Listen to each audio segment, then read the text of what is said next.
from 7 to 3. Overindulging, flesh like it's free. We're on a fast ride where monkeys killing time with machines. Making love that we don't even feel. You don't even notice if it's her or it's me. But somewhere deep in it's cutting like a knife, so you just kill it with the one. All of a sudden you're free.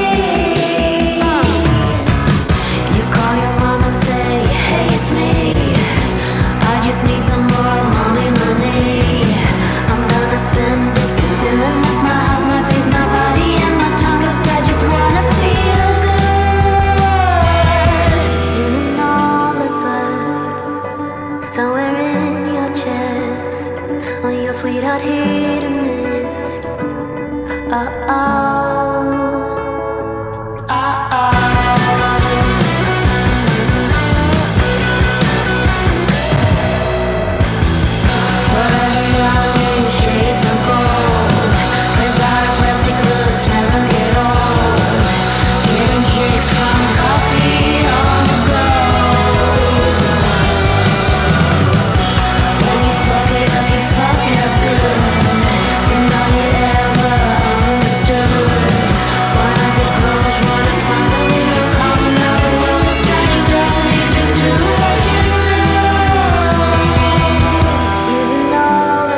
that there's so much more to the book than the page you were stuck on.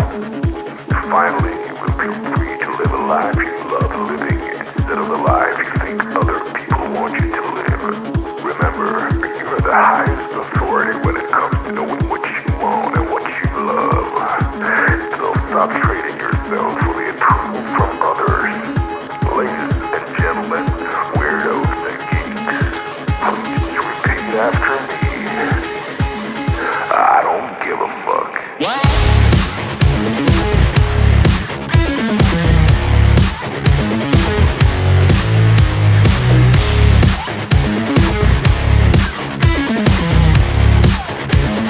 I don't give a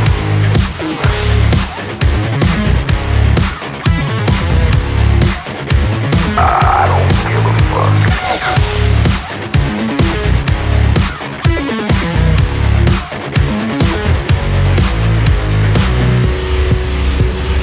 I don't give a fuck.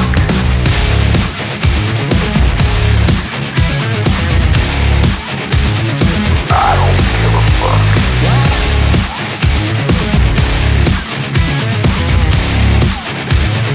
I don't give a fuck.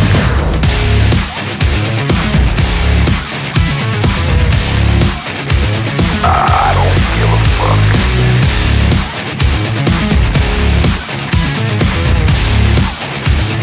I don't give a fuck. It's time to start doing the right thing.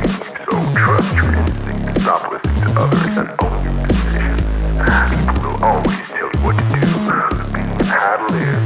So let's create things for what matters most to you. You'll be glad you did. Now start claiming your time and your mental well-being by saying no more. No more. Say it loudly and proudly. In other words, fuck you.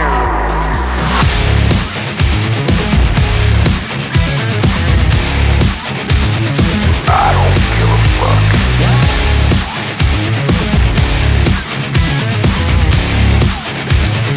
I don't give a fuck.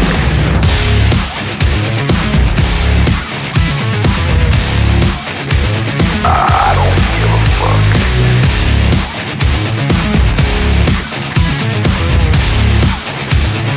I don't give a fuck.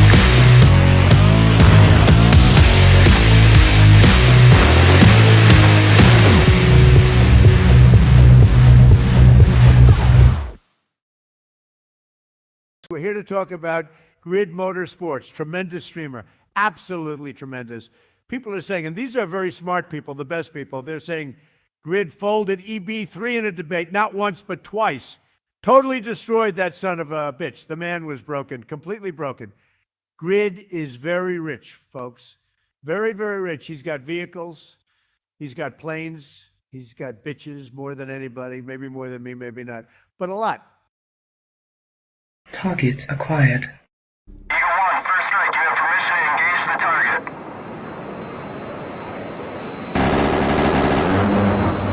Warning: the following video contains explicit language which may be offensive to some viewers or inappropriate for children. The content within this video is intended for mature audiences only.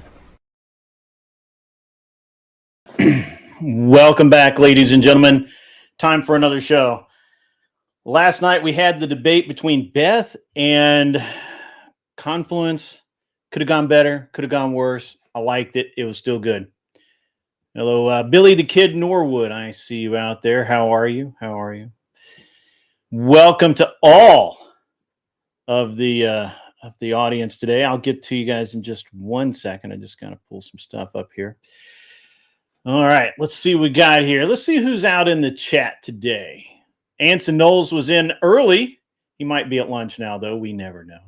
Robert Demita clocked in. Good to see you. Thumping Weevil clocked in. Billy the Kid and 10th Man have clocked in. Midnight Newton, what's up, my man? And, of course, we've got our trusty robot, WMD, is on the job.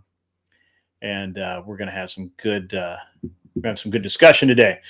We got a lot to go over. The world is a happening place these days, and it's kind of exciting all the way around. Got to turn my AC on. That was a mistake. All right, let's yeah,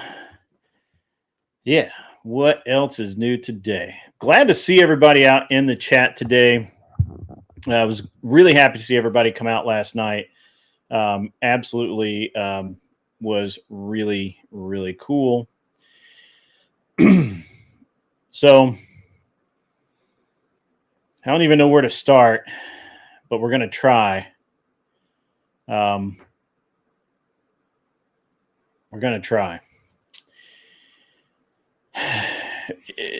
Folks, it's another day in Biden's lingering mess. Fuck up of all fuck ups.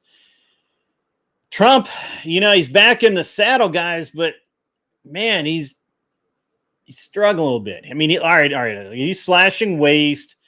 He's defending the borders. The borders are better, right, than they've been in years, maybe decades. I don't know. And all as our founders intended, right? He could do a little bit more waste slashing, right? We could do a little bit more of that. What's up, Nate? How are you, sir? Good to see you. Good to see you. He could do a little more, He could be a little more aggressive. But then again, he's already being called aggressive, right? We can't ignore some real tragedies. Minnesota school shooting just a few days ago.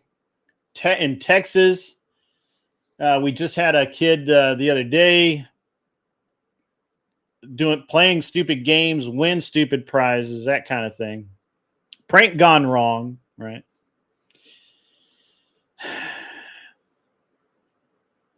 We need to, guys, we're here. We're talking about all this because what we need to do, what we have to do, we have to arm up. We have to secure schools. And I mean, by arm up, I mean mentally too. You got to get in the game. You got to understand what's going on. And you really need to understand on a deeper than what the press, what the national news is feeding you, what you see on X, all of these things. Yeah, some of it's good, some of it's bad. I hope to cut through some of the bullshit. We'll see. Obviously, we need to secure the schools. We got to hold parents accountable. We got to hold men accountable. We got to women accountable. All of America needs to be held accountable. And it's that's what it is, guys. This is my show, man. This is an Unreasonable Man. I am unreasonable. You should be unreasonable. So we've got a lot to talk about. We're going to get into a bunch today. We're going to try my best to cover a lot of different things. One of the things I hope to get to is tying tariffs into jobs, why the tariffs are working, how they're actually working, and all of that sort of thing. I think that I was watching a podcast the other day, and they were talking about how, look, we all have drawers of cheap junk, right? We all have the cheap T-shirts. We have all of that, right? But now we need more. We need American. We need American goods. And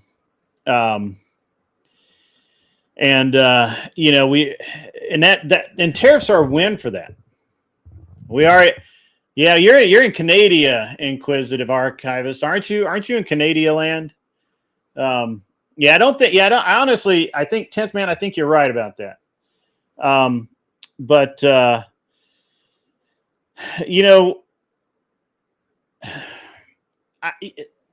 when we look at tariffs, my personal opinion is this is executive authority probably at its best, right? Where Trump has gone in, done what Congress has refused to do, what our government has laid down and just gotten rolled over, right? And it honestly, it is defending American jobs. We're going to get deeper into that in just a second. We're also going to talk about using the National Guard on our borders, in our cities, and why that is It's a big step, but it's probably the correct step. Short term, we can talk about why that's kind of a bad deal. I don't know if I'll have time to get into RFK on the vaccines or the National Institute for Health Reforms, where liberal, all the leftists are crying it's overreach. You can't do that. The National Institute of Health is a blessed organization, and you can't touch that. And yet we are, they're, and they're, obviously the leftists are the ones that politicize everything, from borders to fucking science and all that shit. And so let's get into that. Let's get into the national politics for a moment. I'm not going to dive too deep into it. So the problem that when we start talking to leftists about tariffs, and Nanfan's famous for this, he says, well, it's really a tax on the consumer because the consumer ultimately pays the tax. It doesn't actually punish the country in question. And we all know that that's wrong. Now, obviously you can make a case for it. I've made the case for it. I mean, if we're debating it, that's one thing, but just objectively, that's wrong. That's absolutely wrong. Yes, you can supposition that if you keep the tariffs in place a long time, that our trade might be hurt. Things could happen.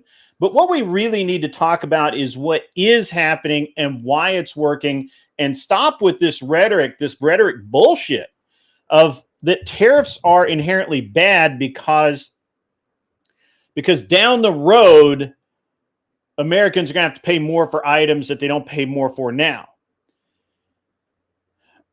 I've imported parts from China. My wife is Chinese.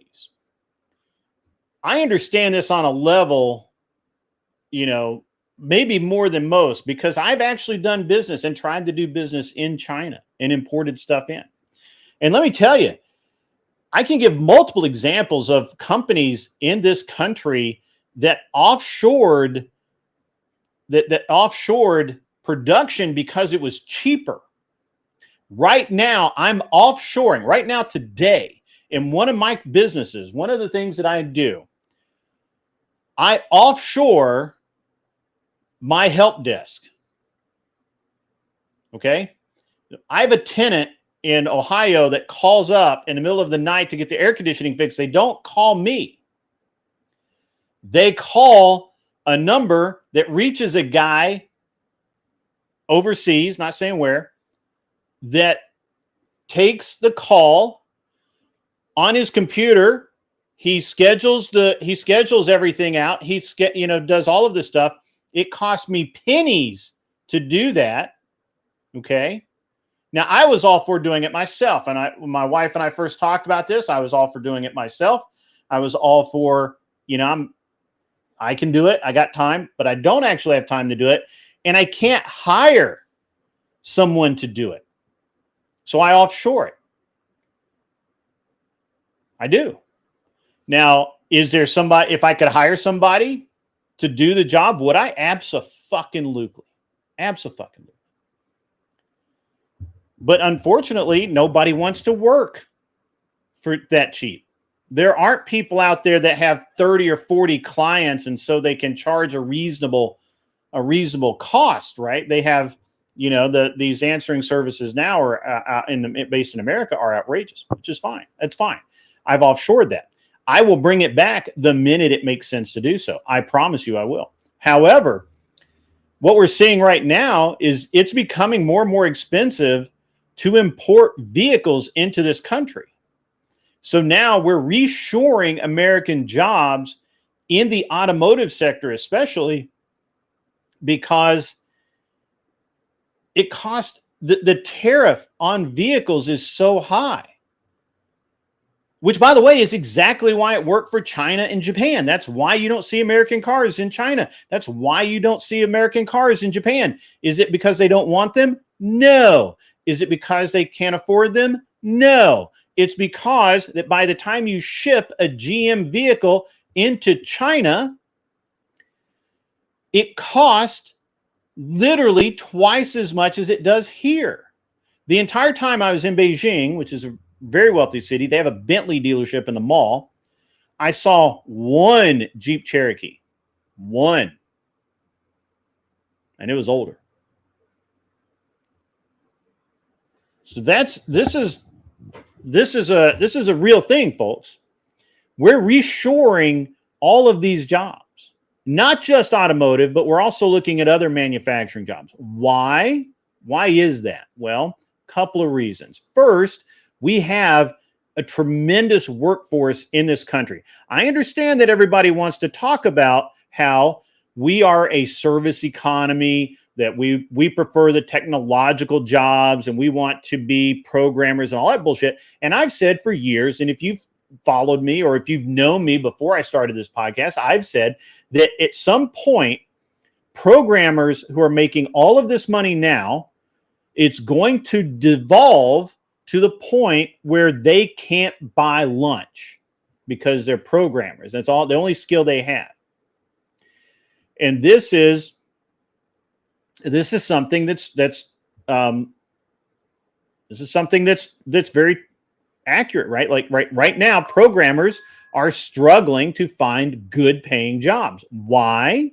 Because there are a lot of them out there. For the past 25 years, every kid's been told, go into computer science. You'll always have a job, kid. You'll always have a job in computer science, but that's fucking wrong. You will always have a job if you know how to work with your fucking hands. You will always have a decent paying job if you have a trade and a skill. Okay? Anyway, AI is taking over programming, Billy the Kid. I was actually just listening to a position piece. I can't say who made it, but but programming by and large is going to be done by AI. Now, obviously, it has to be checked by humans, and obviously, to some degree, and obviously, programming can't be 100% done by AI, and probably never will 100% be able to be done by AI. But the number of humans that need to be involved in that programming is dwindling, because one skilled programmer with a good AI will outperform 10 programmers programming by hand, but just doing it the old-fashioned way. Now, I'm just going to tell you, now, Inquisitive Archivist, I can't speak for Canada. However, in America, BMW and Mercedes both have plants in the US of A. Do you know why? It's because people here want those cars. It's very expensive for BMW and Mercedes to import those cars. So they can build those cars here that people want and people buy in quantity. It's the same quality, right? Same engineering. Made in Alabama, made in North Carolina, made in South Carolina. That's why. That's why. Now, in Canada, that's probably different. I'm honestly not sure that Canadians can drill a screw straight, so I apologize if that's offensive. I haven't met very many skilled Canadians in it, but it's okay. I should get out more. I know that. So this is a really interesting thing. The tariffs, anyone that's against tariffs at this point is psychotic. You're literally in denial of reality. And you're listening to rhetoric that does not reflect reality. The one thing about rhetoric is it's a very useful tool as long as it reflects reality. And right now, there's no rhetoric that reflects the actual reality of tariffs, except on the left anyway. On the right, that's that's a different thing. Good to see you, Emmett. Glad to see you out there in the chat. Welcome to everybody who's come in during the early part of my monologue. I do apologize. I'm moving quite quickly through the. I'm moving quite quickly through this, so you're just going to have to bear with me. But anyway, so the next thing on my list of things to talk about that's just been in the news 24/7, I can't get it out of my head. National Guard for the borders, in the cities, and all of this stuff, right? Welcome, Bandit 848. I apologize if I can't call everybody out that everybody comes in. I do apologize. Welcome, Never Lucky Rubber Ducky, but I got to get through this stuff. It's a good show, and we're gonna talk about some good stuff, or I'm gonna talk about some good stuff. So, the use of the National Guard is very interesting. First, I think that the governors that are bringing the National Guard in to secure their borders, badass. Those guys get it. Okay, got to secure the borders. Good on the Republican governors for do that. And, obviously, limited government, right? Limited federal government means that the states and the feds have to work together. And this National Guard thing illustrates that really nicely when we talk about the border states. Unfortunately, in cities like Chicago and Washington, where they have such high crime that the cities have been unwilling or unable or uncaring enough to do anything about it. Well, now we got a different problem, right? Now the problem that we have is now the problem that we actually have is getting these politicians who don't want success.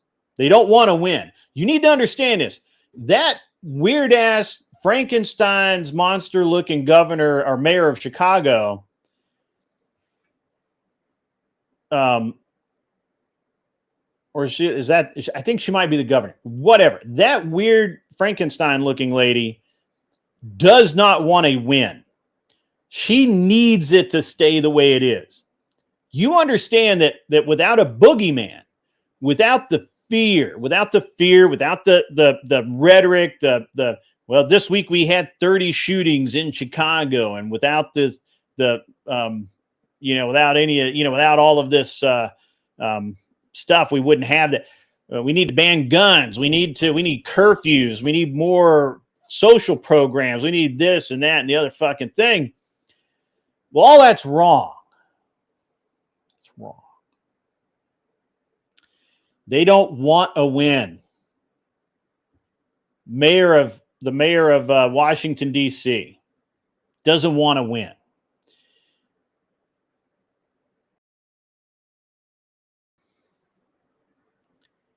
They get a win, right? Like Trump is right. He's gone in and he went into Washington. He put the National Guard on the streets. He started securing the federal buildings. They started patrolling. They started putting the pressure on the DC police. They federalized the DC police. Now look at it. You can walk down the street. Now, is it perfect? No, not yet.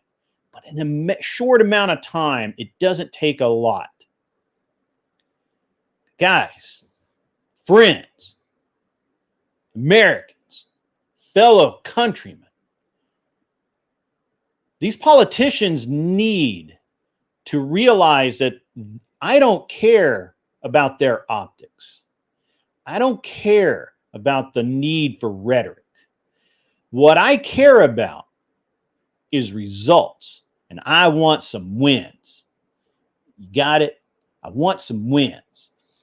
I need Chicago to be the most crime-free city in the country. I need New York City to go back like it was after Giuliani left office, to where nobody fucked around in Manhattan, because you're going to go to jail, baby. Nobody messed around in New York. Like New York got to be like a peaceful city. Why? Why is it fucked up now? Well, because you got all these morons up there, from the mayor to the governor to everybody, that cannot they cannot accept a win. They can't do it. They need it. The public, we need the win, guys. We need it. And Trump's giving it to us by using the National Guard, by using his authority, by going in and saying, I don't really care what all these fuckers want. We're having peace. Normal Americans should be able to walk down the street at night without fear. Just saying. This is where we're at. Trump's winning, and nobody wants him to win. A lot of Republicans don't want him to win either, but America needs the wins, folks. These are wins. I don't care about your feelings. These are objectively wins. Just like RFK on the vaccines, right? Questioning madness, guys, is not conspiracy. Questioning what we knew, when we knew it, and what the effects are is not madness. It's reality. It isn't conspiracy. It's looking for truth.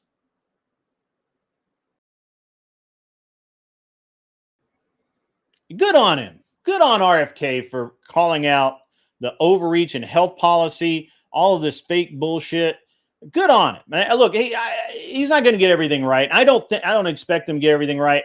Personally, I think he's in over his head, but at least he's fucking trying. At least he's trying. Billy, I normally do a panel in the last hour if my monologue doesn't run too long. So we'll just bear with me, my friend. And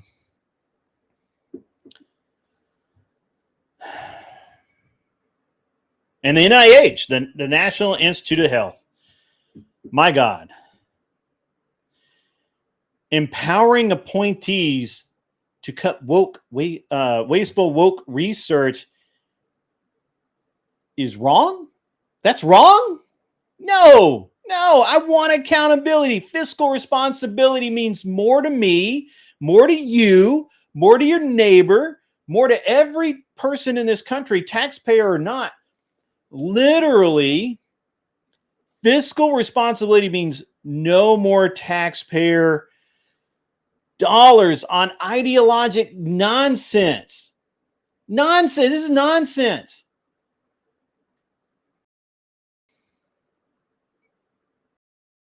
The NIH needs to be reformed. I think Trump's right. I think the governor's right. I think that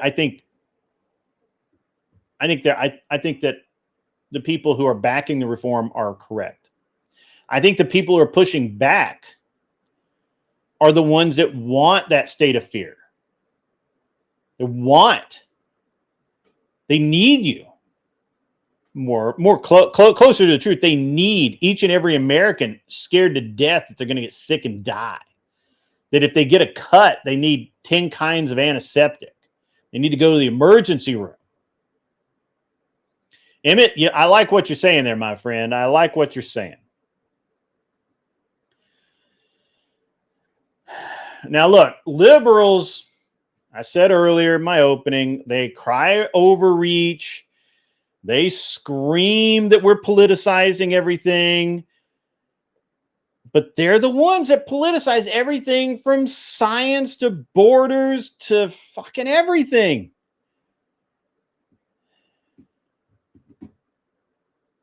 They're the ones that politicize this shit.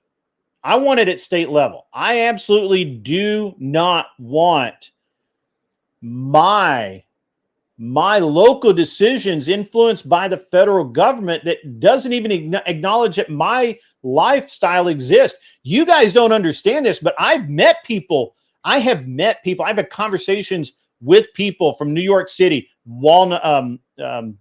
fucking Washington, D.C., Chicago, Detroit. I've I've met people from these big cities that don't believe people go to Walmart, that don't believe that people in our little towns here, in our communities, in our area, in our neighborhoods, in our schools, actually want church and school, actually want freedom of religion. They literally do not believe that. They don't believe it. They think it's made up. They've never been outside a city. They've never been off a university campus. They've never had an education beyond a professor telling them what to think. Their sum total of life experience is literally what they learn on vacation for the week that they're down there, and they think that's a novelty. This is the people that cannot continue to run our country. They're perfect. They're wonderful people. They are. They're really nice people, but they're fucking broken. They don't understand America. They don't. They talk about American values when they have no fucking clue what American values really are. We'll get more into that. All right. Well, while I'm done talking about how, Trump is fixing DC and America. Let's look globally for a minute. World politics. I don't normally dive too deep into world politics, but I got some talking points here. This Ukraine-Russia thing's out of control.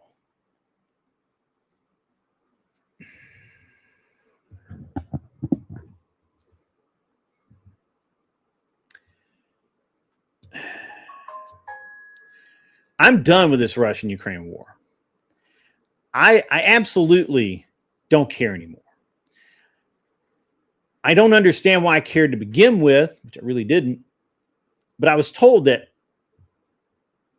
we needed to, right? Russia's a big bad bear. I don't care. What further threat can Russia be? They've had nuclear weapons for a long time. Well,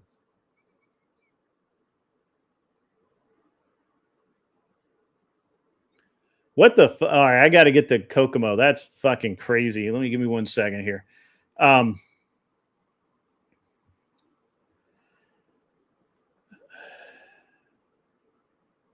You're right, Mr. A vast majority of MAGA is anti-war, populist. The only hope that we have of winning the midterms right now is if either the war ends or Trump can successfully show that he has done what he can do.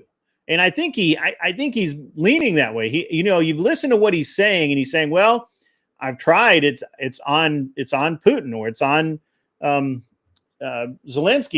I can't make these guys do anything. It's a very interesting dynamic.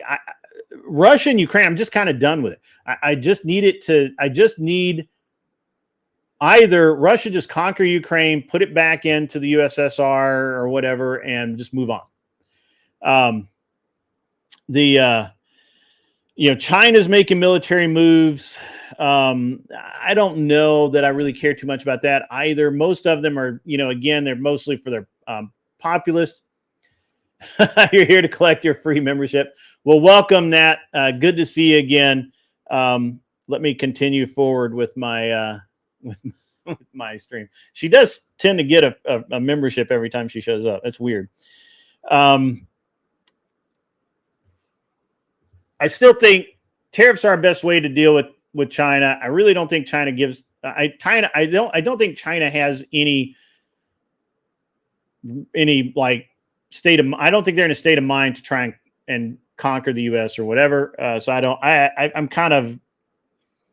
I understand a lot of people are really concerned about the military moves that they've been making. To me, it's a nothing burger that the press is using once again as the boogeyman to scare normal Americans into thinking they really, really, really, really, really need U.S. troops on foreign soil. It's really weird. When people become letters, they think things are simple.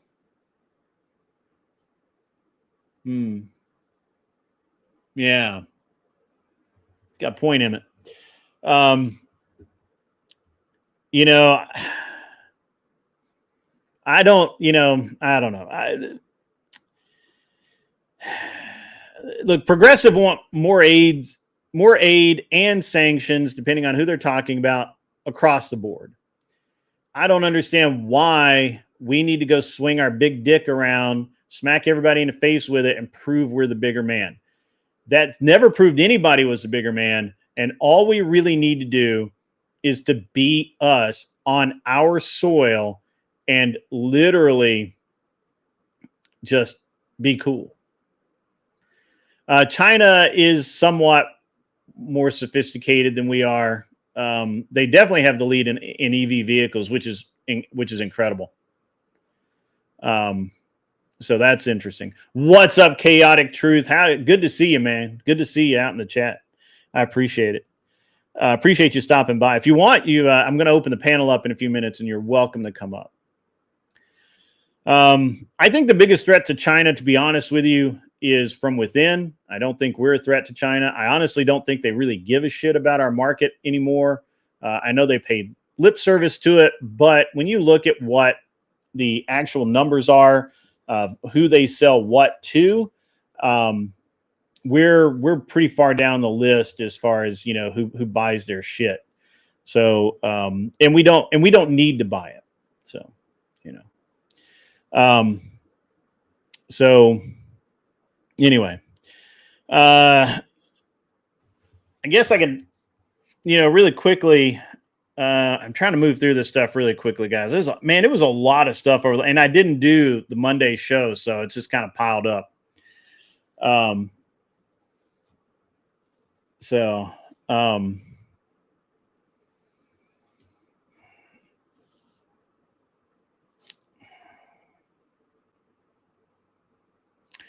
I think that the biggest, I want to talk economics for a minute. And Billy the Kid, no, I don't think we do.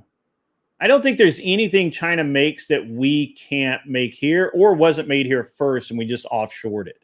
And the iPhone's a good example of that. Everybody thinks that, we can't shut down iPhone production in China.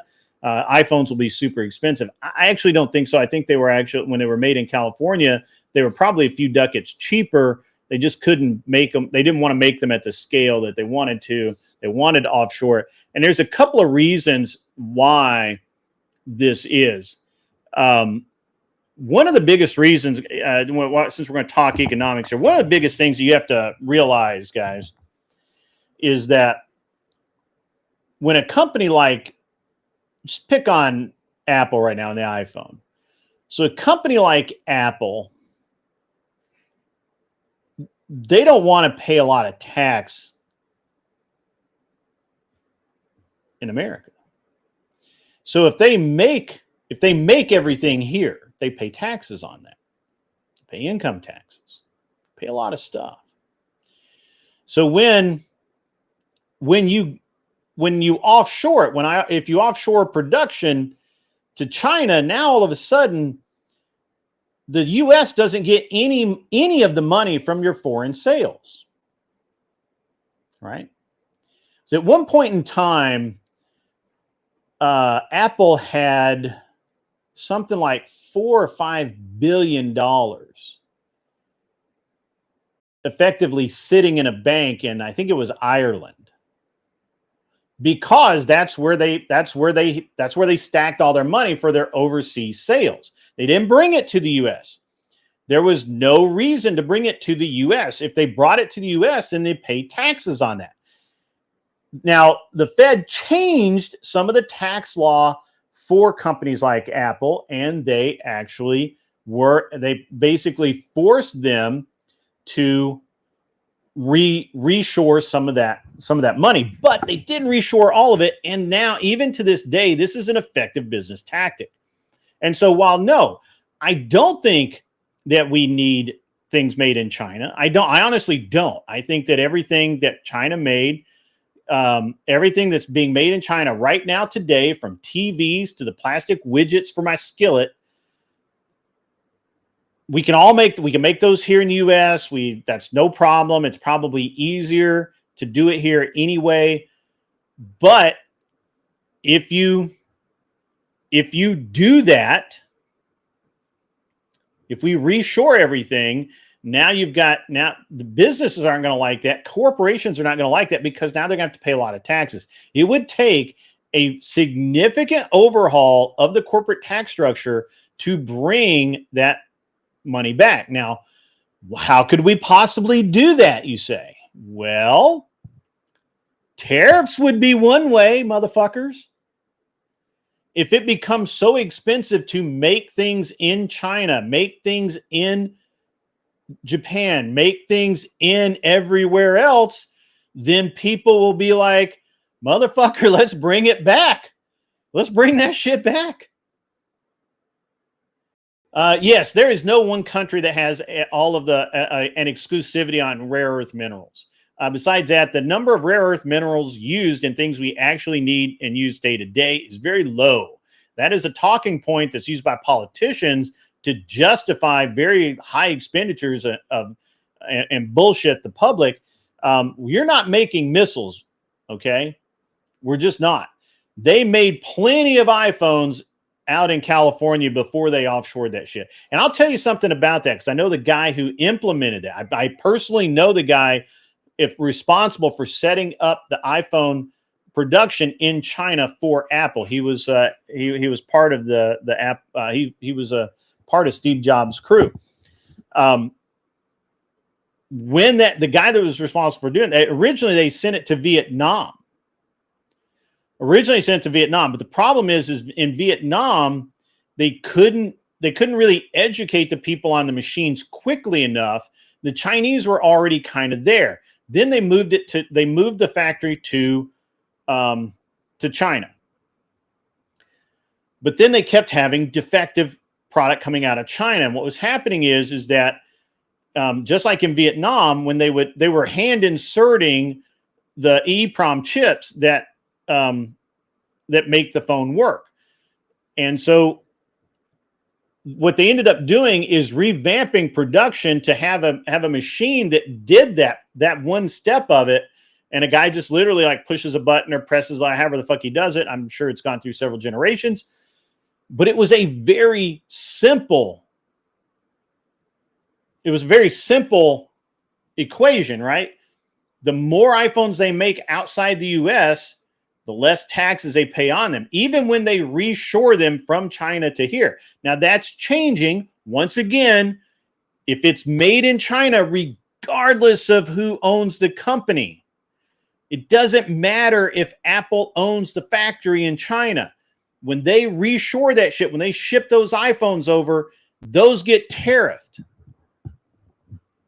And that's the only way that you reshore the industry that should be here. That is true. The economy of Mexico has a 60% tax rate. That's crazy. That is true, though. So this is a very real thing, right? Like, you guys have to understand that when we start talking global economy, Americans look at global economy in a very different way than the rest of the world does, because most of us are stupid as fuck and we believe what our politicians tell us, and that's wrong. So I think tariffs boost imports fairly, right? Like, people that really want it, and they're going to, that'll actually bring in more because, they don't want to pay all the tax. The S&P and NASDAQ are both up today on a pro-business, not pro-manufacturing, but pro-business confidence. Gold is peaking again. That's a warning on debt, guys. It's time for more cuts. We all know that. I mean, most of us should know that. The opposing views here, I know there are leftists out there. They're going to say tariffs hike costs. I've already covered this. Gold gold's like, it's big. And I'll just keep saying it. Leftists don't like tariffs because Donald Trump put the tariffs in. They're blind to the advantages and the true big time win for Americans. They're just blind to it. They don't want to admit it. They don't want to see it. They just don't care. And then I got to talk about really quickly the we've had some stuff going on, guys. And I don't know if you guys. I'm going to talk about this Texas thing, and then I'm going to revisit the Minneapolis shooting really quickly. So this ding dong ditch shooting. Now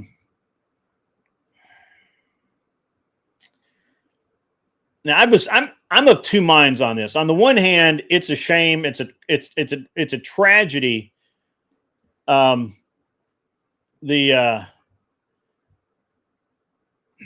It's a tragedy this happened, right?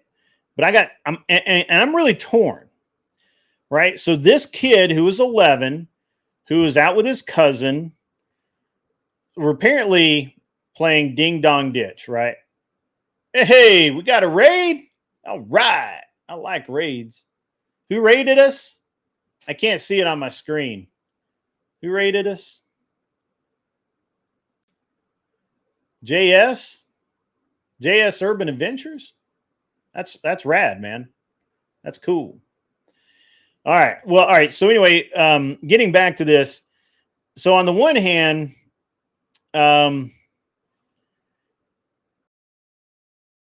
it's my first question honestly was, why is this 11-year-old kid out at 10:30, 11 o'clock at night banging on people's doors?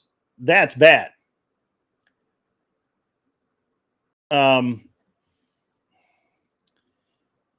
then of course, second is like, why did this guy shoot a kid running away? Now, I think we got to dig into some of the myth versus the facts.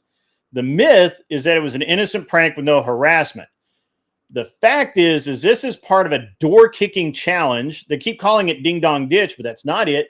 It's this TikTok craze or fad or whatever the fuck it is of kids running up to doors, repeatedly kicking the doors, ringing, banging on them.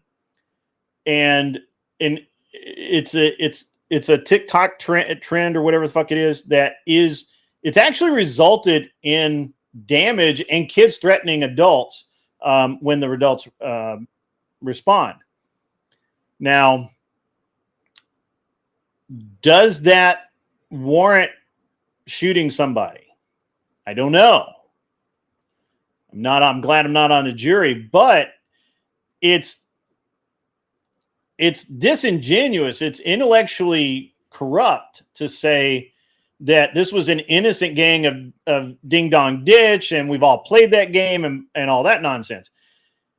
If somebody comes up kicking on somebody's door in the middle of the night, 11 o'clock is also not a good hour to be doing it. Somebody that does that, you're really taking a risk. Really taking a risk. Another myth. Kids, they're just playing. Kids play anytime. The fact that it's 11 is irrelevant, but that's really not that's not a good look either. 11-year-old kids out at night is bad. I mean, it's just fucking bad. The parents need to be held accountable for this. You can't put all the blame on the guy shooting it. I mean, obviously he's at fault here. He pulled the trigger. However, you can't blame that guy. You can't put 100% on that guy. It's not victim blaming to say that the parents need to be held accountable. Their feet need to be held to the fire. If they have other children, things need to be looked at. I'm just saying. What's up, JS Urban Adventures? No, it's no, Jay. I believe it happened just the other day, like Friday. I think it happened Friday night. And so I mean, look, my parents would never have let me out unsupervised. Never. At 11 o'clock at night. I'm just telling you. Now, I'm coupling this kid out at 11 with this door kicking thing. Again, the press keeps saying this is an innocent game of ding dong ditch, but it wasn't. It's a new TikTok fad. Law enforcement's now come out and said, hey, we need to nip this door kicking trend in the bud. This is wrong. If your kids go up and kick somebody's door and bang on their door in the middle of the night, it could have this same consequence. Now, I mean, the other myth I got to dispel here is stand your ground is justified here. Texas law allows defense, but shooting at the backs of running kids, even if he meant to scare them, is wrong. You can't do that. Prosecutors are saying that this was premeditated ambush. I don't think so. I think the guy made some really serious bad decisions, right? I think the whole thing's a fucking tragedy. I think that kid's dead because his parents fucked up. I think the fuck up started long before that man pulled the trigger.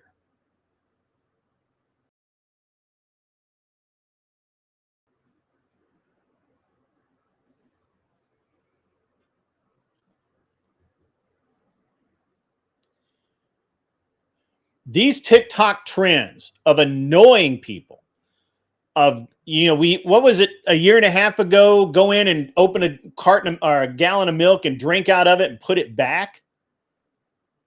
Fuck. What is wrong with people? So first,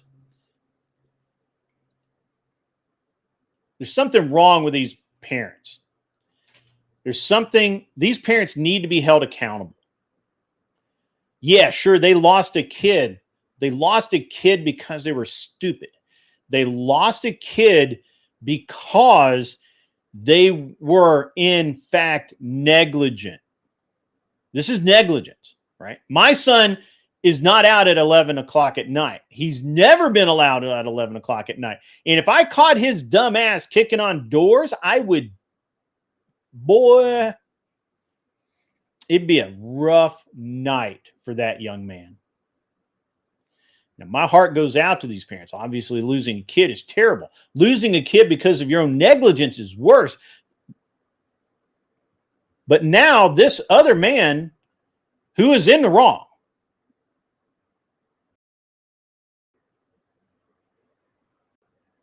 this man is in the wrong. He should never have shot at fleeing children. Even if that, look, I'm going to be honest with you. My kid at 11 was the size of some men, right? So I'm not going to say, I'm not going to say that he should have known it was a kid. I don't believe that he knew that, right? The fact is, shooting at someone running away, even as a warning shot, is wrong. He shouldn't have done it. He may have had a misunderstanding of Texas stand your ground laws and home defense laws.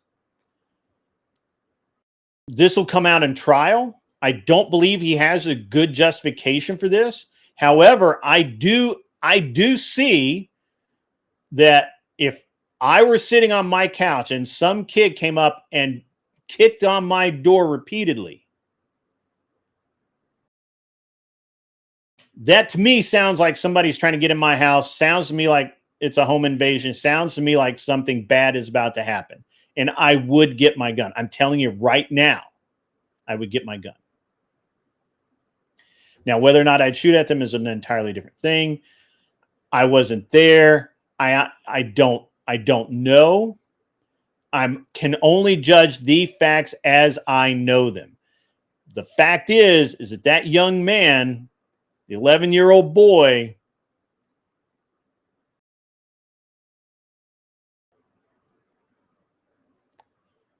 played a stupid game and he won the stupid prize.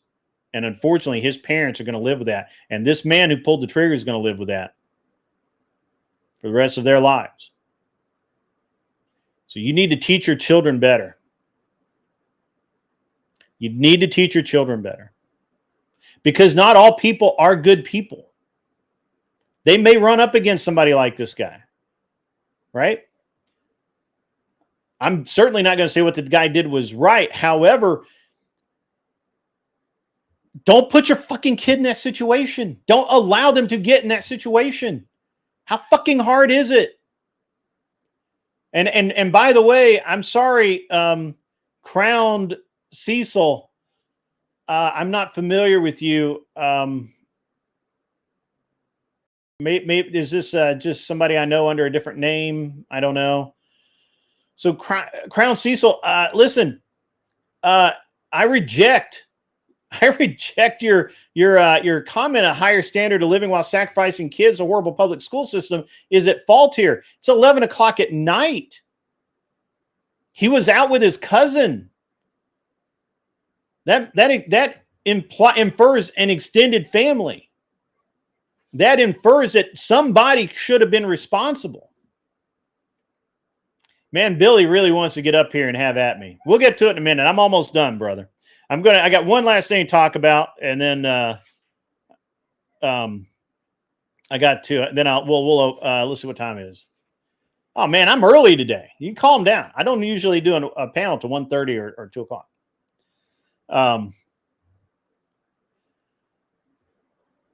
Statistics are statistics, but that's irrelevant in this case because we don't know that his parents were off at work. We don't know that they just weren't at home sitting on the couch letting their kids run wild. This is the problem. Someone should always be there for the children. I'm just telling you, it's just the way it is. And now we have two problems here. First is the family's lost a child, and they're going to have to live with that, and they're going to have to live with knowing that what they did not only contributed to it, but likely caused that issue. The second thing is now we have a man who's discharged his weapon, probably stupidly, probably in ignorance of the law. He probably thought he was doing the right thing. Honestly, again, I keep telling everyone, just because you're informed, just because you are a good person, just because your neighbor is a good person, doesn't mean the neighbor on the other side of you isn't a bad person that is ignorant of the law, that doesn't know and will do things that you do not expect. So therefore, don't rely on the kindness of others, my man. Don't do it. Welcome, by the way, Crown Cecil. I appreciate your take. But yes, I can agree with you that in general, parents don't care about their kids. I do agree with that. We're working to change that here. And that's one of the reasons why I want to hold these parents accountable, because they should have known where their fuck the kids were. Welcome, Cecil. Good to see you. Good to meet you. We'll see. We'll have the panel open here in a few minutes, and I will have people up. I promise. We will do that today. I do actually budget for a 3-hour show. I just burned through this stuff so quickly. Before I get too far away, Kokomo CJ had an excellent point earlier. That in Australia, they just had 2 senators who wore the Australian flag into the Senate on National Flag Day to be told that they can't do that, and it is banned. The Australian flag is banned in the Senate, in their own Senate, to be worn. That's insanity. I can't believe that. That's fucking insane. That is insane. Australia, you're drunk. You've lost control of your politicians. Wake up, sober up, and get your shit together. You're supposed to be a great fucking country. Stop it. Stop it. That's fucked up. All right. Let's talk about this Minneapolis shooter for a minute. I think we all understand now that this was I think we now understand that this was an insane person. Once again, it comes to fruition that if you support insane people in their insanity, at some point the insanity takes over and they do stupid things, right? Like incredibly insane things. You would think that I would logically estimate that to think that you are something you are not is the definition of insanity. It is the definition of insanity. I honestly don't care about trans rights. I don't believe they have any. If someone can point to me where my Constitution that they have rights that you and I do not have, I'm all for taking a look at that. However, don't believe that they have any special rights.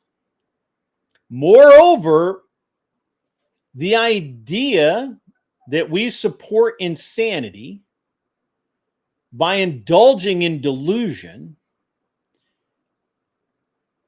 makes my fucking eyes twitch.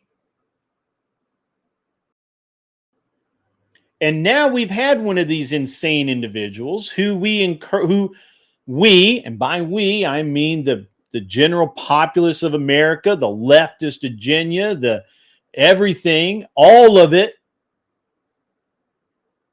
people that aren't like me. Because they encouraged all of this nonsense, this insane person went insane and did an insane thing, which resulted in the deaths of 2 children, 8 and 10. So it's close to home to me. I have children. I have a 4-year-old. I have a 15-year-old.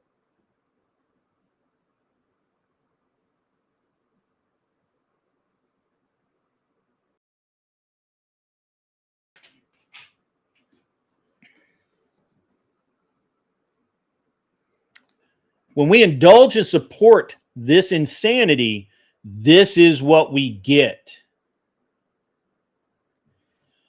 This is what we get.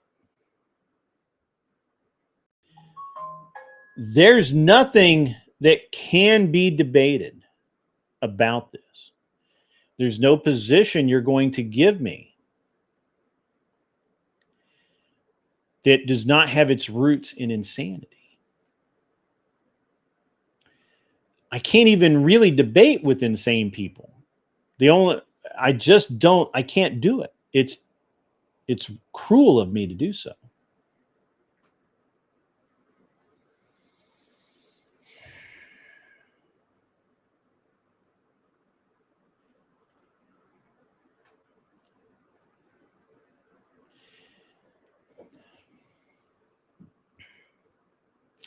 The problem that we have, ladies and gentlemen, the problem we have is we've allowed this insanity to become rooted. YouTube just fixed my stream. All your screen names are back to where they're supposed to be. How weird. Excellent.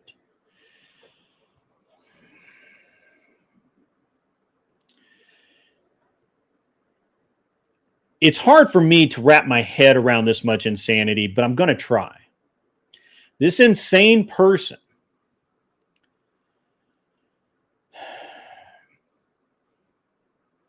this dude who convinced himself it was a girl, who then had that insane outlook reinforced by people in the public, by our teachers, our politicians, by a bunch of fucking dumbass activists.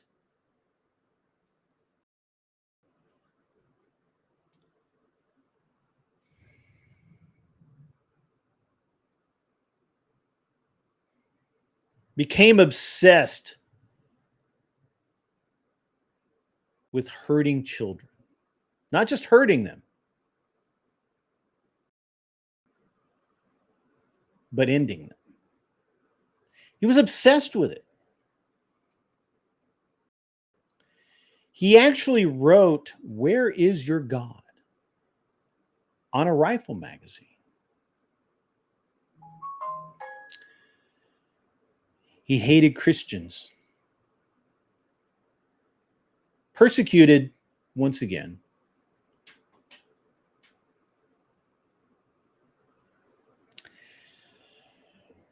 He opened fire through the church window. Just walked up, started shooting. In this case, this is one of the ones where 10th Man, I'll be happy to talk to you about it anytime. This is one of the few occasions where I think that, you know,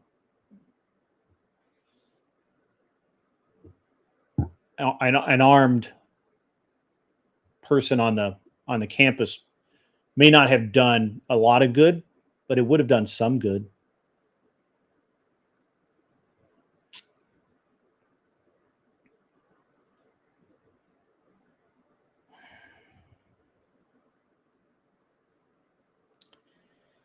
Left a manifesto, made sure we all understood that he was an insane trans dude masquerading as a female. Acknowledged regret for accepting that he believed this. Had anger towards people that had supported this insanity of his. It was just insane. The problem, folks, is that if you, any of you in my audience right now, or watching this on the VOD, on the playback later, any of you guys, if any of you have walked up to someone and said, "Hey, I know this guy, Robert. Robert thinks he's a girl. And he seems to have a lot of bottled up angst and anger." If you had said that, you would have been castigated for not supporting him in his delusion. He never got the help that he actually needed because of our fucked up society supporting and engaging in this delusional nonsense. This is insane. It's insane.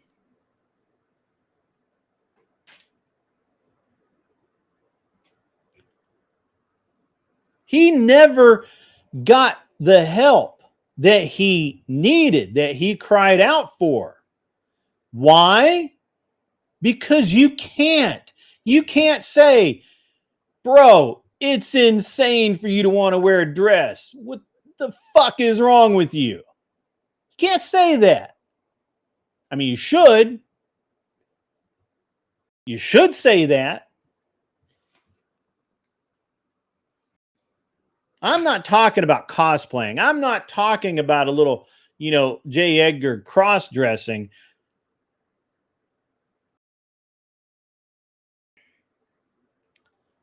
I'm talking about the insane.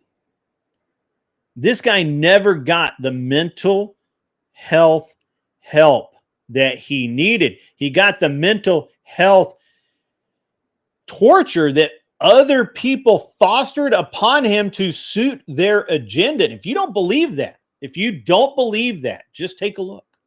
Look around. Look at the agenda. Just yesterday or day before yesterday, Friday maybe, I forget. My days kind of have run together this week. A guy got off a plane in the UK, a comedian. You've all heard the story? Got off five UK police officers arrested this man. He's out on bond. You know what his bond is? Conditional. He can't go on X. He can't tell any more bad jokes. Because he literally made a trans joke.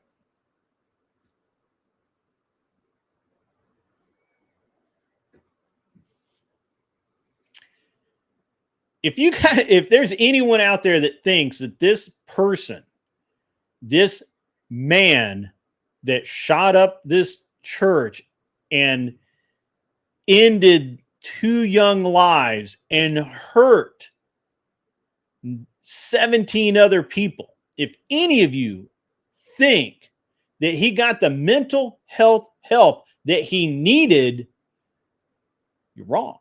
It's obvious you're wrong. It's obvious because he was supported in his delusion.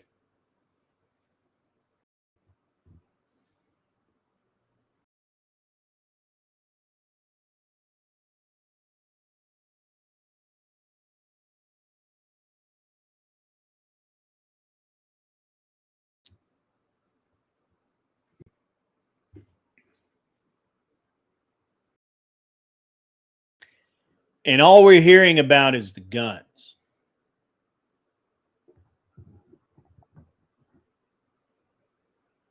The guns did it. 10:14, the morning of the shooting, I was in a conversation with Ray's Moto Life when he said, "Hey, have you heard about this? This is happening right now." I said, "No, I hadn't heard." So I clicked over to Fox News live feed. And I posted 10:14 that morning. This is what's going to be the truth. You can go read it. You can go back through Discord. It's still there. I called it item by item.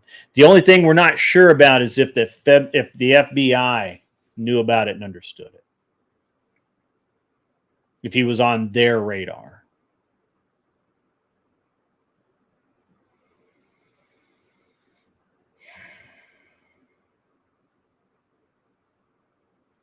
Ladies and gentlemen,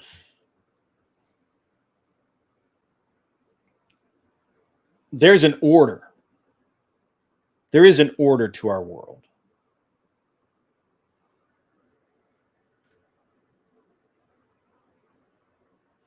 I did not know this, Raging Patriot. I hadn't seen this. If you can point me to an article, I would love this material. Apparently, his mother wanted a daughter and not a son. Single lunatic mother who hates men but will never take accountability for her wrongs. Blame the man and it's fixed. Right. Yeah. And, turn your kid into a psycho.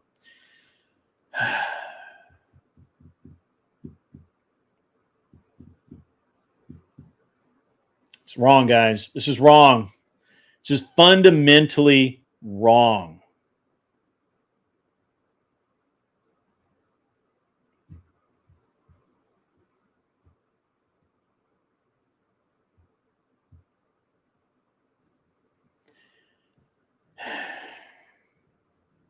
She worked at that school.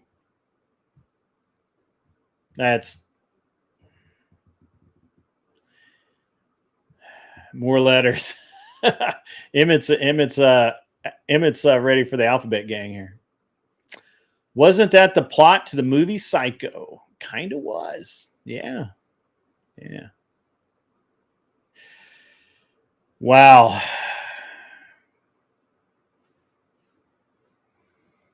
Like anything I've said today, you don't have to agree with, but it is accurate. I can, after the show, if you want citations, I'm happy to provide them. One of the things that we do know, as I said, you can go back and check. The perpetrator days before had visited a gun shop, appeared normal, was not ranting, not raving. Obviously, psychos have the ability to blend in.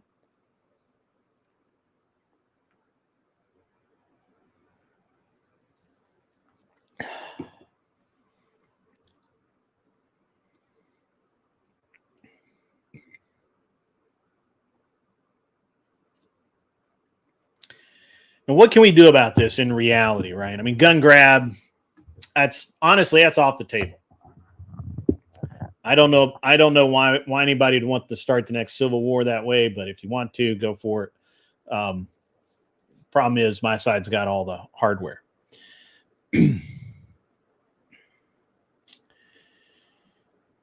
So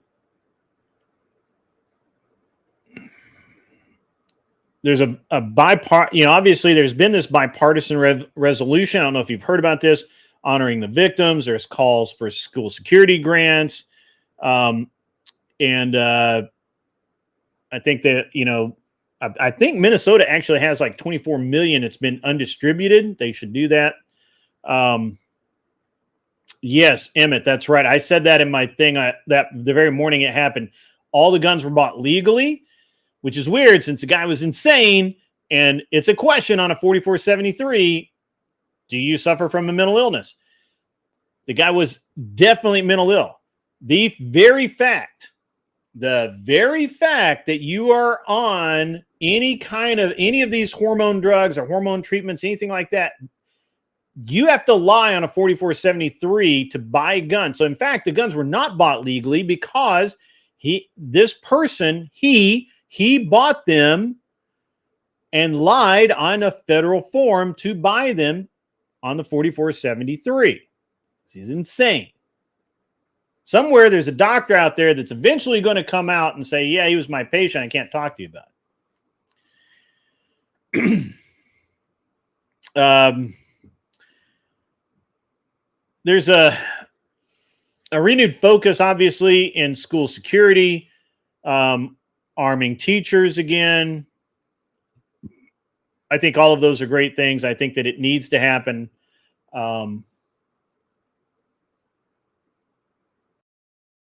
Yeah, I agree with you, Inquisitive Archivist. That's a very solid point. At any rate, look, this tragedy, to me, it screams mental health crisis, mental health system failure, an insane movement in our society to accept these people, which is wrong. Not gun control. None of this screams gun control to me. If you're going to continue to celebrate transgender delusionists as normal, this is what it's going to lead to. It's going to lead to it in most cases. I understand that there's always, well, I have a friend. Well, your friend may be the one that's only kind of nuts and the rest are this much nuts. And that fucks us all over in the end. Westman needed help. He needed help. I said this earlier. He never got the mental health he needed. He didn't need affirmation. He didn't need people to call him a girl. He needed someone to say, dude, you were fucked in the head. Let's get you some help. Hatred for Christianity. That's honestly, I see why the left doesn't care about that. That's their culture war. It's their culture war boiling over. It's their culture war reaching critical mass, right? This is all of their anti-Christian rhetoric coming home to roost. Secure the schools with armed guards. Don't ban the guns. Don't disarm good people like me. Prayers aren't enough. Like Jim Psaki, I don't know if you've seen this. She mocks the prayers. Prayers are foundational. If you pair prayers, Christian morals, pair them with Second Amendment rights, add in a little responsibility, limited government, man, we get a great thing. This empowers our communities. We don't need federal overreach. We don't need gun control. We don't need any of this. We need people to take care of people. No, Kel, I don't. I don't. As a matter of fact, I think they should. I think if people are going to be able to lie on 4473s, then we should just get rid of the 4473. It's obviously not doing its job. So that's it. We've talked about all of that. We've talked about pretty much everything I wanted to talk about.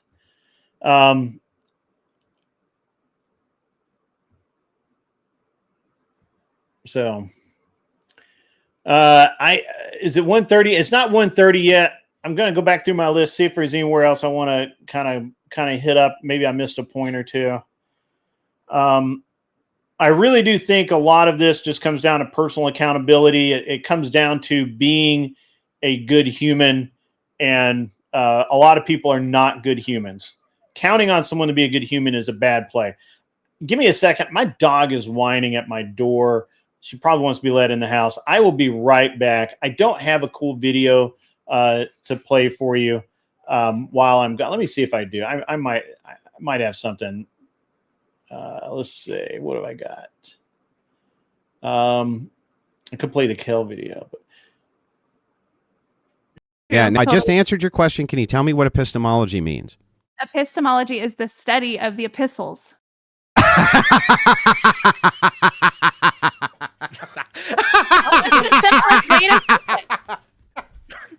I mean, you can. I told me that a husband and wife is supposed to be the representation of God and the church. He said he's a husband. I asked him if he sees himself as the embodiment of God, and he said no. That doesn't make any sense. Wait, what is the epistles? The epistles are the apostles. Are you talking about the apostles? No, what can you? All right, we're back. Sorry about that. My dog gets locked out of the house, or the door gets closed, and then I have to go let her in. She'll sit there and whine at my door and bang on it and all that kind of stuff. All right, so yeah, all right. Well, I'm gonna give my closing rant here, and then I'll open the panel up. Look, we talked about a lot of things today. We talked about tariffs. We talked about the economy. We talked about a little bit about the Russia-Ukraine war. We talked about a lot of stuff, right?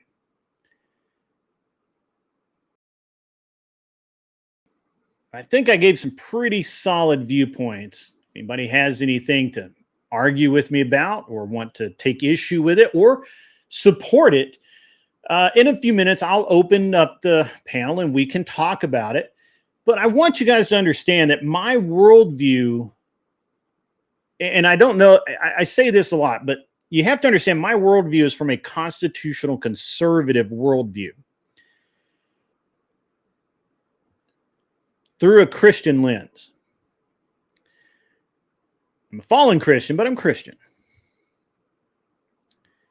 So while I understand that not a lot of people really actually know, care about, or believe in the Constitution, I understand that there are less and less people that understand that because it's really not being taught in school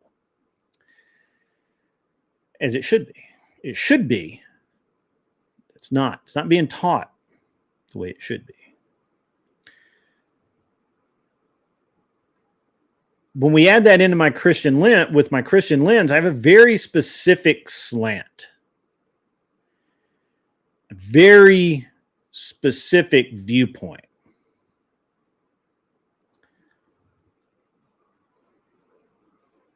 I don't know what else to say. I am who I am. My opinions are what they are. My observations, you can take issue with, but I'm accurate. Nothing I've said today is inaccurate.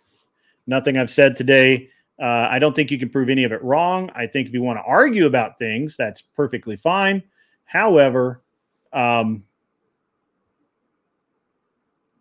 we'll see it. We'll see what's up. So, at any rate, I will open the panel up. Let me get the link. I'm going to give now the panel is a very specific thing on my show because I don't get I really don't like the idea of getting corn bombed or any of this other nonsense. So the way to get a link to come up is either know me, right? And be in my be in my Discord, be a known entity, quantity, and therefore that I would actually know who you are and trust you to some degree. So you need to be a known entity, or you need to be you need to go over to my Discord, which is the Shed. The mods will link it if they need to. You go to the Shed and you go to the waiting room. When you go to the waiting room, the mods, which I just posted the link, the mods will give you the link to come up. Once I see you appear, I will bring you up and we can talk. We'll have a great time. It'll be wonderful. Just wonderful. Yeah. Kel, you are welcome to come up. I don't know if you're working today. I don't know if the car business has you set.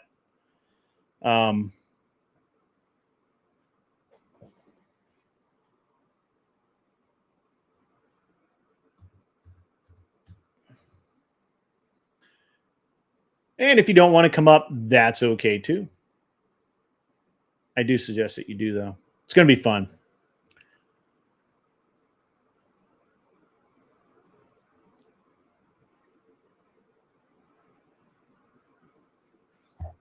In the meantime, while I'm waiting for someone to come up, people were just clamoring to come up moments ago. It has been a good show. I've not been here for a few days on the day shift because Monday, which is the day I normally do the day shift, we were doing Labor Day stuff with the family. Just didn't make it. Kel, are you coming up?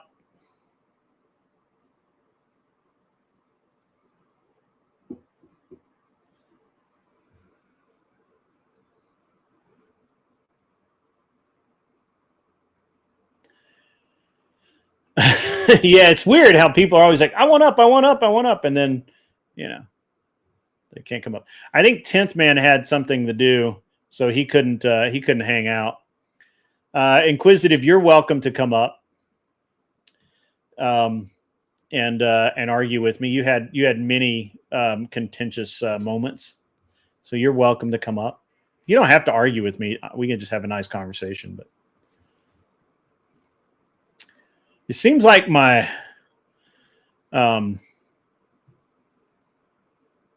like button must be broken. We've had a pretty consistent 30 plus people in here, and we got 14 likes, and no grift at all. I understand that I don't normally grift during the daytime stream, but a little grift never hurts. You're listening at work, okay? All right.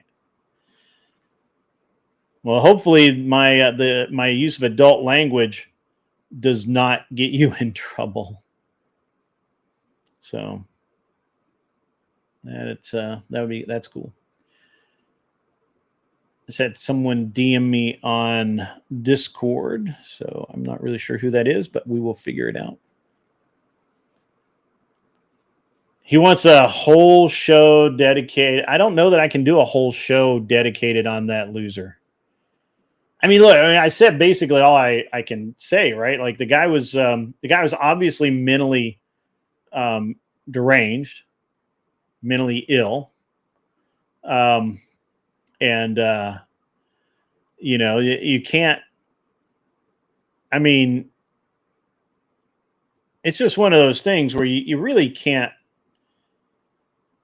it's like that song by Poe. You can't talk to a psycho like a normal human being.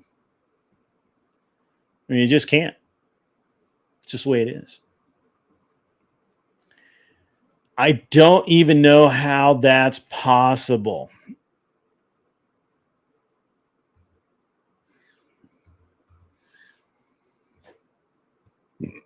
Tenth Man went live. Okay. I think he is trying to. I think he's trying to be a lot more of a regular streamer than he has been, which is fine. That's right. Insane in the membrane. That's right.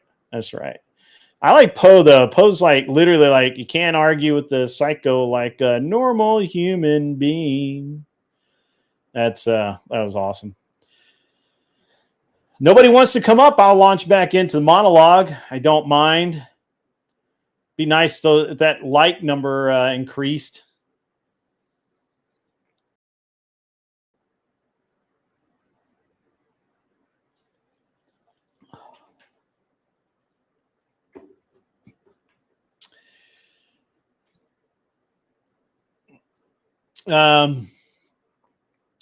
Unrelated note, as a middle-aged childless lady, I got my dog's DNA done and found one of their grandpas. Oh, neat.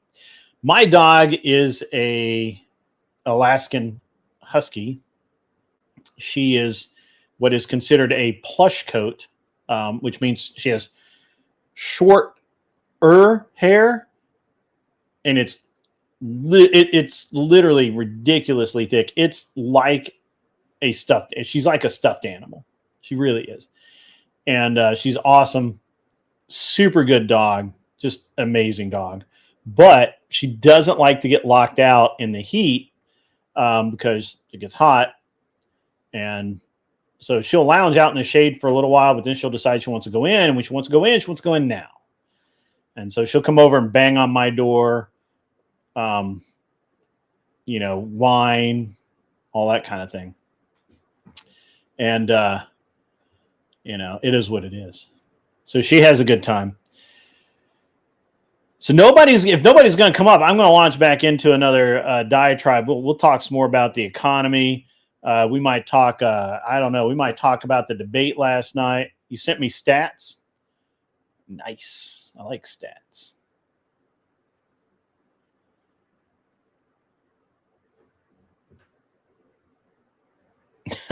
That's hilarious. Yeah.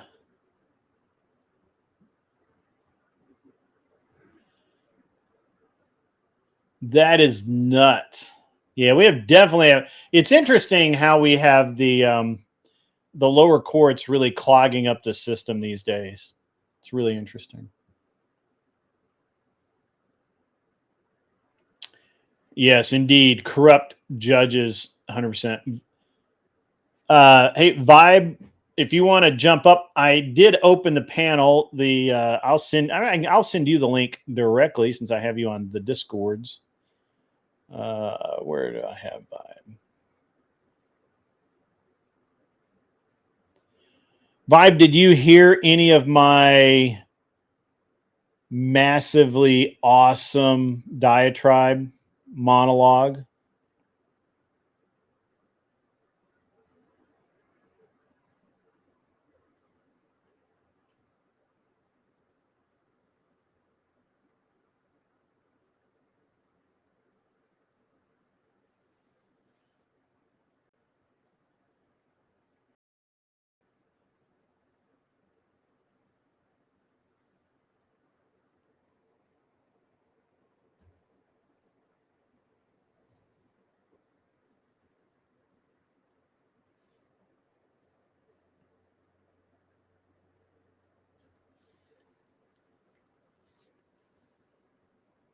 You're totally cool. Yeah, I'm watch. I will watch The Waiting Room.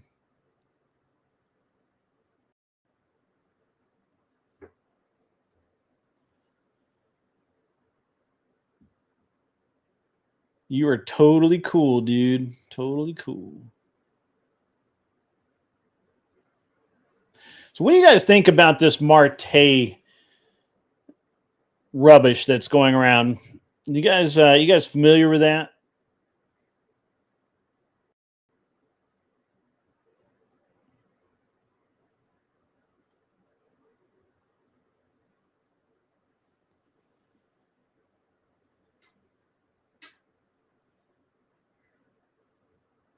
The mods are worthless. I'm watching it, man. I didn't see you. I don't see you, man. I don't see you over there, Clover. I'm watching The Waiting Room right now.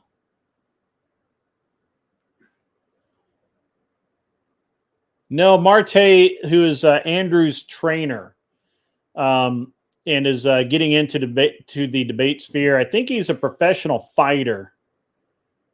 And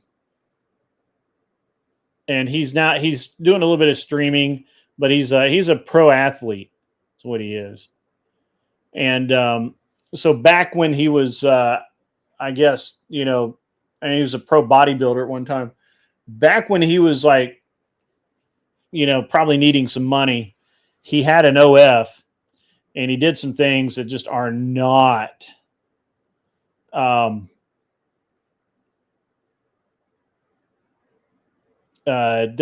not cool. They're not cool videos. I mean, they really aren't.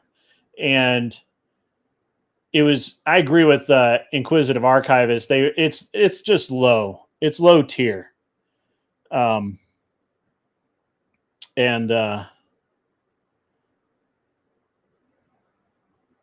So Mr. is up in the house. What's up, my friend? How are you?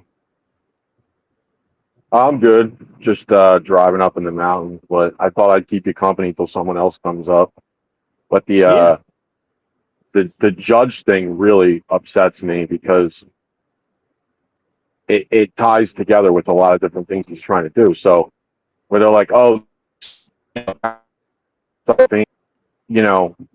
think I sent somebody a link recently about a plant in Arizona that got shut down from another one of those judges. And it's like, if they don't even want to give it a chance, issues or whatever, we all know that's bull crap. We all know why they're really doing it. You kind of cut out there. You kind of cut out there for like a big part of that sentence. Oh, how about now? Can you hear me? Yeah, that's way better. Yeah. Good.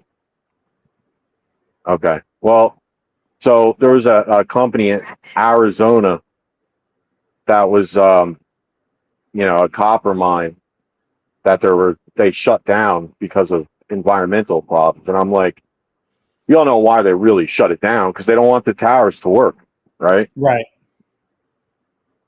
So, I mean, countless examples of this. There's I think it's an interesting dynamic the way the way that Trump's having to use the EOs and to leverage different things. He's literally moving. Now, I don't honestly think this is the actual reason, but it's probably a kicker that they're moving Space Force from Colorado to Alabama, where it should have been the whole time. They're moving it from one to the other specifically because Colorado's gone to all mail-in voting.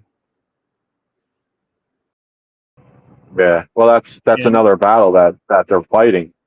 The voter integrity stuff all over the place, because he came out recently and said, and this is where we know that they're in panic mode and they're flipping out, because he said, hey, we're going to redo the census data and we're going to exclude all the illegals that were counted. Mm-hmm. Well, it's like, why would you have a problem with that, right? We know why. Sure. Yeah, absolutely. Insane. Yeah. What do you thought? You've been watching the last few shows. What do you think about the new format that I'm doing? Oh, it's excellent. Absolutely great. Yeah. I mean, you seem to have chopped it up into segments, which is good. Well, I have to take it by subject, because what was happening is I look back through some of my film and I would spend way too long on one subject and not enough on another, because I would get bogged down. And then the other thing is that without show notes or an outline, I'm using basically an outline structure, right? What would happen is I would end up at like 3:00 I would not have had any guests up or anything like that. I was going to I actually configure all of the shows to be 3 hours, but I just burn through the information pretty fast unless there's something going on where I get a back and forth going with the chat or something, I usually get ahead, and then I'm fine. But yeah, I like the new format myself. I mean, it's not really new; it's just kind of refined. I like it a lot. So for the day shift show. Yeah, But, no, that's what it was originally. It was like you know, going over you know, new stuff and trying to hit up all the stuff, not, you know, relatively quickly, but quickly enough, because what's happening now, and you've seen, you know, some of the stuff that a few of us are working on. It's so much to you know, it's a lot to take in and digest in a you know, a meaningful amount of time, and then dissect it and give it to people the way it's supposed to happen. It just flies in really quick, you know. yeah, for sure. Yeah, it's impressive. Clover Tack, welcome to the show, my friend. How are you? Good day, gentlemen. Good day to you. Busy. I don't know how long I can hang around, but jump up for a minute. Cool, man. What? So, where? Spit it out. I'm trying to think of a tack voice. Where are you at on the shooting in Texas this past weekend? I don't know. Where am I supposed to be? I guess. Hmm. Right. Well, it's terrible. I think the parents have a lot of carry a lot of that weight. Well, I got a question for you guys. Yeah, man. So, you know, I watch congressional hearings a lot, and there was one on Ted Cruz, right? And he was saying, he's like, I introduce this bill every freaking year at the same time, and the same idiot from Connecticut blocks this legislation to have armed security in schools. Like, not just some states, I think they have it, but he wants to do it where it's like, you know, you can get funding for it or whatever. So, yeah. Well, I mean, we have armed security in our schools, but it's provided for by the police and sheriff's departments. And we have the marshal and the marshal and the guardian plans here, which are two pathways for school security they can do. Yeah, and it's it's here, you know, obviously, where, you know, where I'm at is kind of, I'm in a small, I mean, not in a small town. I'm in a smaller city than, say, Nashville. So I think it's you know, I think we're probably a likely candidate to have something happen, just because we're big enough to draw news, but we're small enough that I think, you know, it just wouldn't get lost, right? Like if you did it in Nashville, I don't know what happened, but so we're I think here locally, I think we're pretty aware of it, right? And like the private schools, you know, like all the so my son's school being a private school, also in a very, like, I think there are only 2 police in that town. They don't have schools. They don't have state provided or city provided security. So they've had security in the past, but it was unarmed. This year they have armed security. Well, it doesn't have to be the job of the state or anybody else to do that. Well, it shouldn't be. To be honest with you, I personally believe that teachers that want to be. So I'll tell you what I like the idea of, and this has been floated around for many, many years now. We've got a lot of veterans out there, got a, you know, retired, you know, just looking for something to do, like the old, you know, folks that you know, work the crosswalks, for example, or whatever, right? Yeah, for sure. Like put them in there. I mean, there's tons of veterans that have the time that would be more than willing. Oh, absolutely. Well, so I've heard both the pros and cons of this, and that actually, I mean, I could talk a little bit about something else. So The so the usual objection to it is that, you know, you never know if a vet has PTSD, or if they do have PTSD, if it will come back, right? Mm-hmm. And obviously that could be bad. I have a friend of mine named Clay Martin, and he used to be a competitive shooter.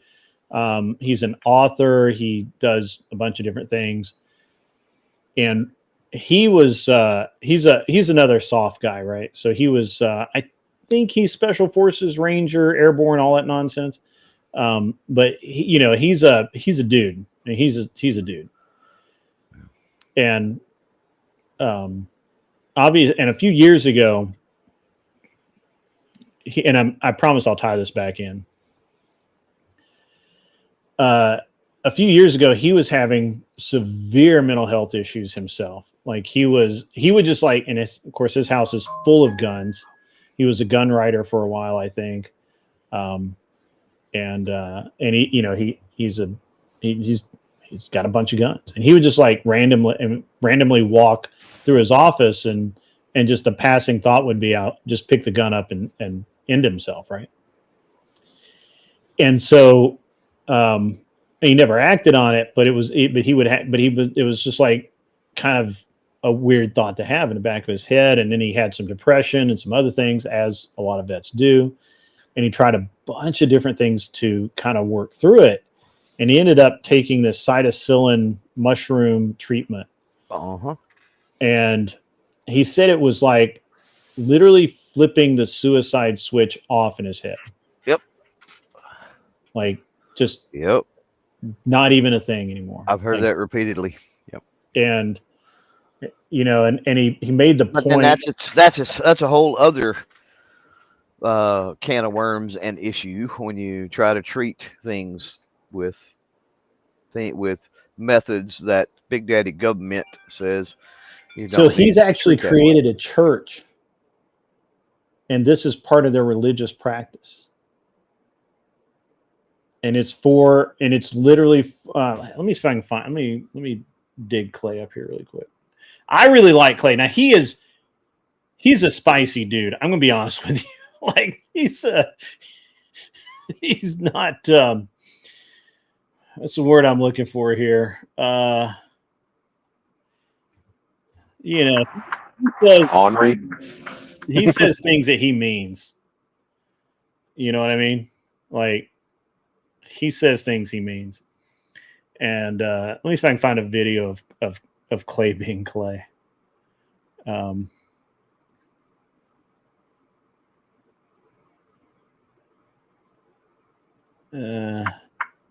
while you're doing that, I mean, just a quick. Yeah. So in New York, they you guys probably heard about this, but there was a press release. And they mapped out all the registered, pew pew owners in the area. Mm-hmm. And I'm like, these people are nuts. That's like giving the bad guys a map. Yeah. Right? Yeah. No, yeah. If somebody did that to me, I would show up on their doorstep and see how they like it.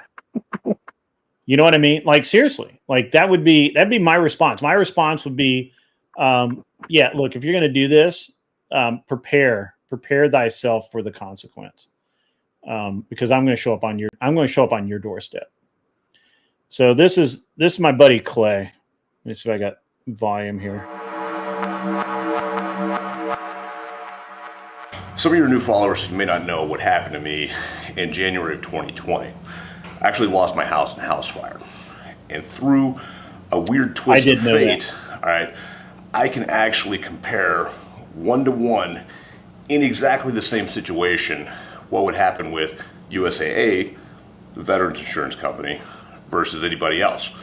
In this case, AMIG, American Modern Insurance Group. All right, because that twist of fate, I'm gonna blame TBI for this. I was double insured. I had USAA, who have been a client of for 20 years.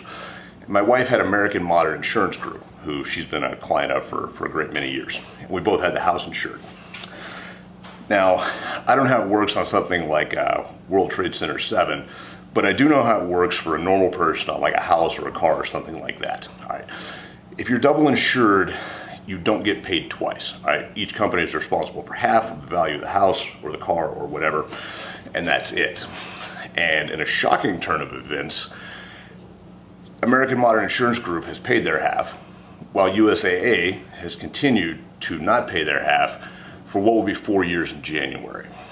The exceptionally painful part of that is that if you lose something like a house that has a mortgage on it and a total loss, all right, somebody pays half, all right, you can't do anything with that. You can't even pay the mortgage down because it's reserved to either pay the house off or do repairs, all right? So I've actually been paying the mortgage on a pile of ashes for over 3 years, which is exceptionally painful. He's being really polite. Let me try and find a different one. He's being too polite there. I thought that was going to be one of the spicier ones, but he's being very polite. What's wrong with you, Clay? Anyway, my friend Clay.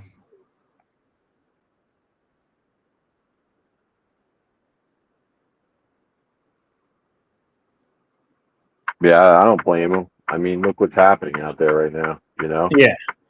And they shove it down your throat, like the hypocrisy of it all. You know, that's why I brought up the judge thing, because I'm like, we hear for, you know, when Biden was in for the longest time, how all of a sudden now we got to abide by the law. But then when it's reversed, now we're going to throw it out. The law is the problem, right? We don't follow border protection law. I didn't even get into the Epstein victims today. Yeah, man, what a yeah. And they're like, we don't know anything about Trump. We've never heard his name mentioned, never saw him, wasn't on any of the planes, none of that. So they've all cleared Trump, but they want answers as to who else was, you know, because I guess they only know some of the names or something.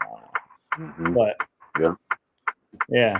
And then not even the real, you know, that's not even the full file. So from what I they look at, but yeah, they definitely want the full file. But to me, that's a distraction from all of the, you know, the important stuff. Not that isn't important when it comes to corruption, but it's like things are happening while that, you know, the big like, oh, look here type of story is happening. There's like, you know, we got the debt ceiling coming up in very soon, right? In 1 month. Otherwise, they're gonna have another government shutdown. The midterms are coming up. They got their slimy hands in all these bad places. There's the war still going on, but there's still good stuff happening. I mean, they fired 3/8 of the entire federal workforce. So when they're like, oh, you know, he didn't really do anything, I'm like, you're not looking close enough, because there's already big changes that have happened, you know? Yeah, it's an interesting thing, right? Like, I don't even know I don't know how these people get to where they're at. You know what I mean?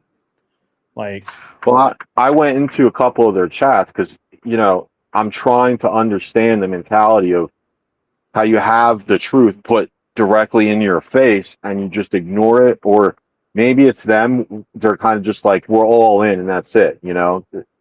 And I get we've had issues of our own on our side, you know, when it comes to being, you know, stabbed in the back. Sure. With policies and everything. But in my purview, it's a matter of harm threshold being, which I want the point of view or side that causes the minimum amount of harm.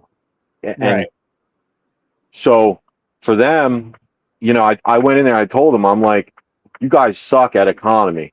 The economy is such trash. I was like, please get yourself an economic candidate, because that's the thing that you guys suck at the most. You guys, whenever you get money, you give it to all this horse shit. And I'm like, it's killing us with inflation. You know, when it comes to the graphs and everything about where the taxes go. And granted, it's like, even when we're in charge, it's not all going to, you know, places it should be. But compared to what we've seen, and they're crying like, "Oh, you're giving money to this place," when it's like we saw what happened with Doge, and nobody's saying like, I'm pretty sure Congress didn't approve this crap. 50,000 condoms for Afghanistan and all this other crap. I'm like, Yeah. I'm gonna just play this from Clay. Specifically about hallucinogenic. And this is a fear that a lot of veterans, now, because I've talked to a lot of them, have expressed to me the same thing. None of us really want to consider that one because I even point this out in the book. We had this feeling, and it's true, like, I'm technically a mass murderer. I'm extraordinarily good at violence. And I don't really know that pouring a hallucinogenic on that is a good idea. And I've heard some other, because I've talked to quite a few, like guides and stuff in this space.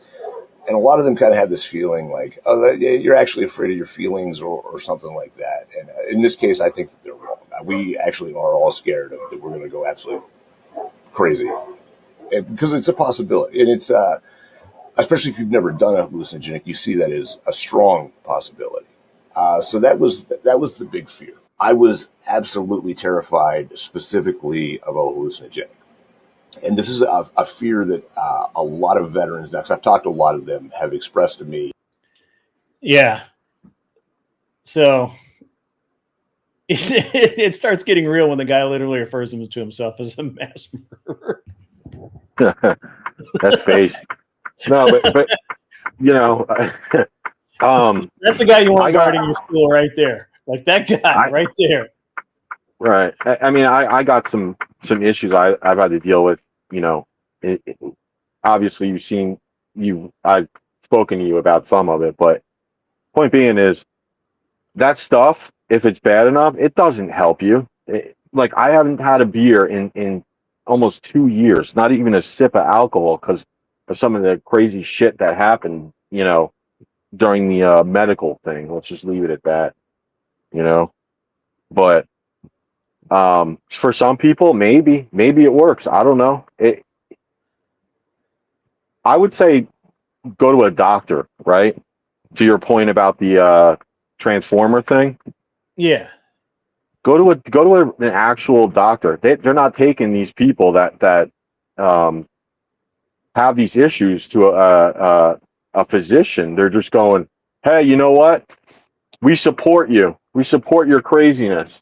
Go out there and be crazy. Like, no. So I, kind of going back to Clovertax, and he's, I think he's got a phone call, so he may not answer. But going back to his, observation that a lot of the school shooting stuff, a lot of this crime that we have, there are veterans out there that could certainly make a difference, right? And they really, I think the overwhelming, so there's an overwhelming fear by people who have not experienced or lived in violence that somehow if you allow these violent people to be a part of your society, that somehow, somehow you're inviting the wolf in, right? And, it's an interesting thing because in history, when war parties would come back to like Rome, right? They weren't allowed in Rome. They had to stay outside. The same thing happened with American Indians. A war party comes back from raiding another tribe. They couldn't come back to the teepee, brother, until they had kind of, eased down, come down off of that, out of that combat mentality, out of that, I'm going to, I have to kill everyone around me sort of mentality. Right. And it's a really interesting dynamic in modernity that we literally just think people should just come back and they're going to be normal and it's going to be fine. And it's never fine. Right. And I really like what Clay's doing. I'm not, obviously I'm pretty anti-drug, but apparently this actually helps people. And the most interesting part of it is the the ability of it to just kind of flip the self-deletion switch in their brain off. Because you have these guys who go, they're on other drugs, or they're on, they're seeing a counselor 4 times a week. They've got all of these things to help them out, and it's not working. And then this just one treatment, and it just shuts down that impulse altogether. So that's pretty interesting to me. I don't know, but I like Clay a lot, but he is spicy. He'll tell you exactly what he thinks of you, and no uncertain terms. And, pretty much, if you haven't, I honestly don't think you can be his friend unless you've done violence with him in the name of the United States. So, he'll tolerate you, but I don't think he'll ever, you're not part of his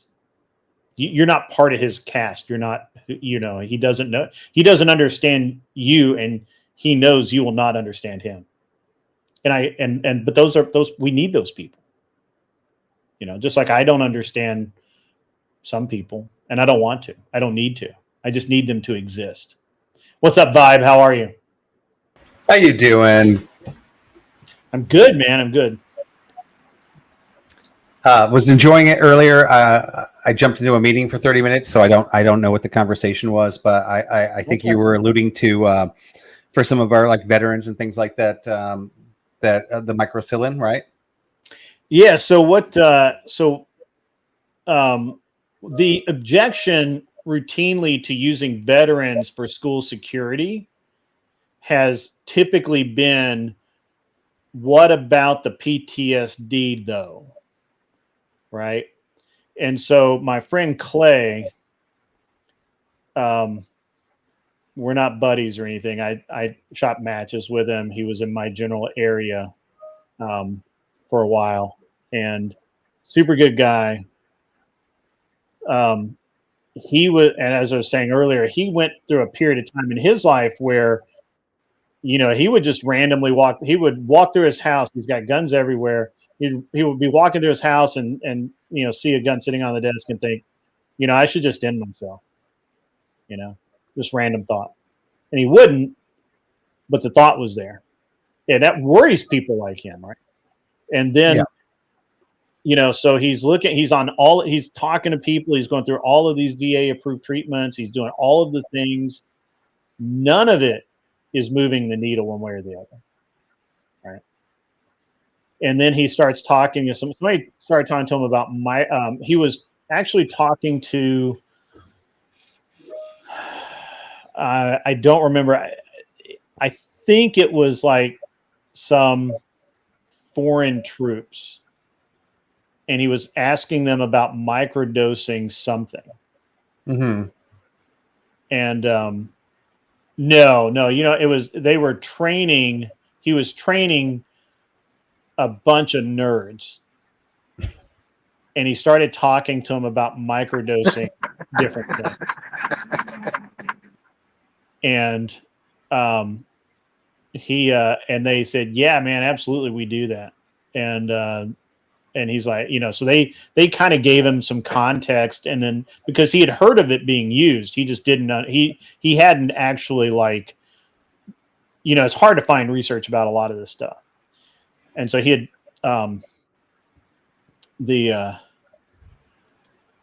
and so he just apparently got involved with some other people who were doing these treatments, and it's psilocybin, I think is what it's called. It's the same thing that's in mushrooms. Yeah, it's mushrooms. Yeah. And so apparently they do this in in a dosing process, right? Where it just the effect it has on the mind for people who have been through great violence and war, it just I hate to say it cures them, but it solves a lot of the mental issues that they have, or seems to. Yeah, So, and it's an interesting thing, right? Because I am not for drugs. I've never done drugs, so I have no idea. I don't think they should be legalized. I don't think it's good for society. However, we can look at things like penicillin, something really simple, right? Most of the penicillin that's administered today is actually amoxicillin isn't actually penicillin anymore from the natural thing, but it was a great, I mean, it saved humanity, right? Now, granted, that came from the natural world. However, that wasn't a hallucinogenic, and it didn't like, if you take too much penicillin, you're not going to trip. I do think sometimes we get a little stubborn in our, or at least in my right side mind, about drugs, because you can abuse them. However, that is also another natural thing out there, and the microdosing is. Well, I don't think this is microdosing. I think this is full on, and so this is what, I'll see if I can't find the film clip where he's talking about it. He's on somebody else's show. I'm going to try and get him on the show. But so he's on somebody else's show, a Navy SEALs show. And so then they're talking about this treatment because I'm not sure if the other guy had done it, but he knew about it. And Clay was talking about how he had come to this treatment, and he's like, he has literally gone to people who were like locked and loaded, ready to end themselves, and said, "Brother, let me just come over, calm down. We'll get high one last time, and if you still feel like it, I'll I'm not going to get in your way." And he goes over and he uses this treatment, and I'm not really sure what it does. But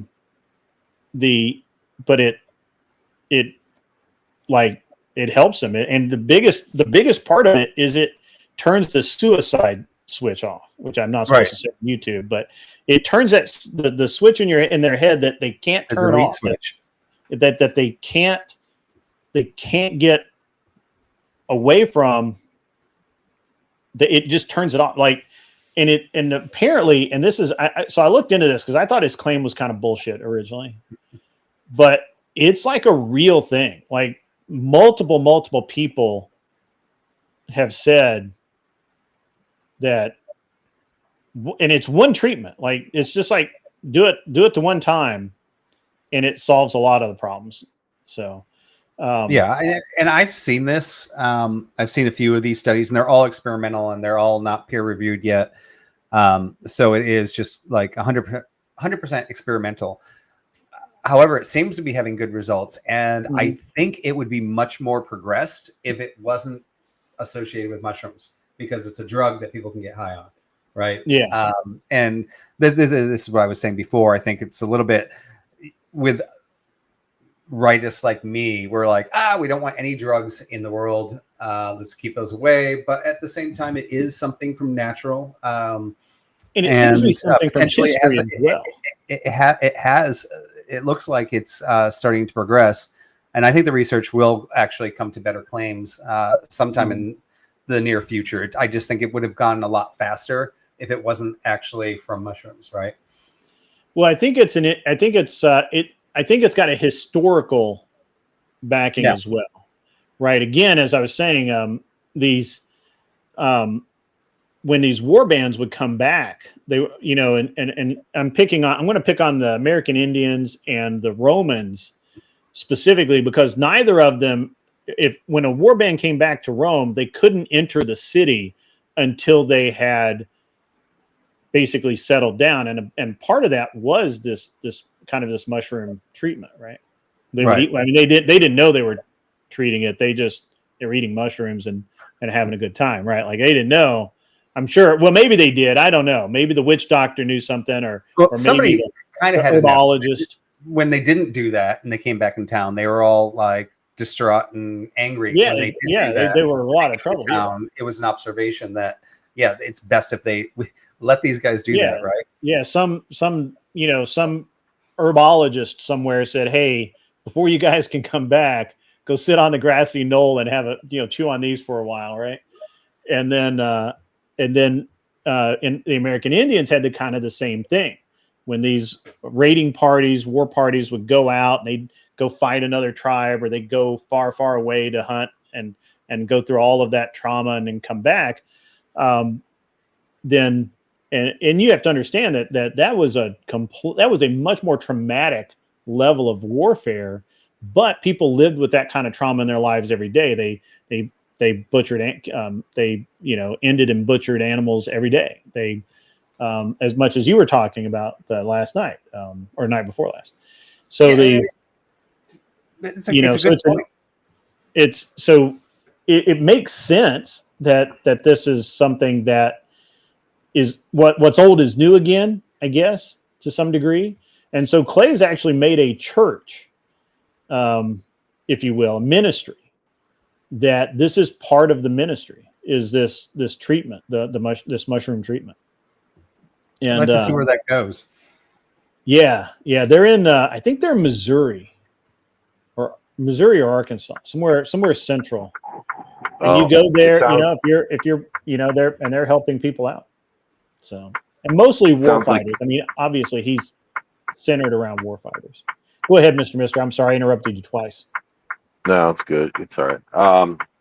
Sounds like a lot better delivery system than setting up some kind of clinic where people come in to shoot up, and you just give them the ability to get whacked and then let them back out on the street where it looks like The Walking Dead. That's something. There's something to that too. One of the things Clay talks about is that in his research into this, when they're training, right? When these men are training, they're not training in a lab. They're not training in a sterile environment. They're out in the woods, in the dirt, in the mud, and they're learning how to live off the land. They're learning how to be in these extreme environments. And so when you try to administer a treatment in a clean, sterile environment, it doesn't sink in. But they're actually taking these guys out into the woods where if they do go a little bit crazy, they're not going to hurt anybody.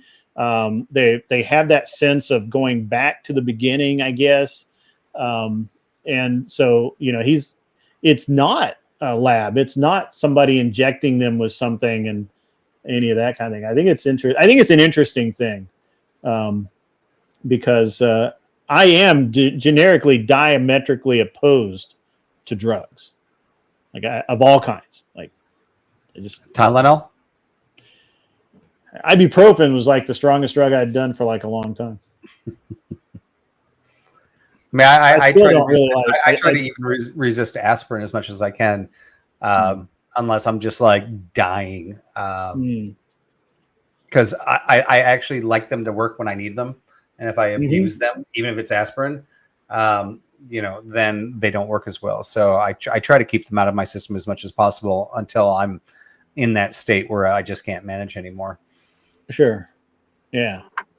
It's weird. It's because my grandpa, he said that he takes one aspirin every day, and he's the guy who owns his body shop, the one I told you about, Grid.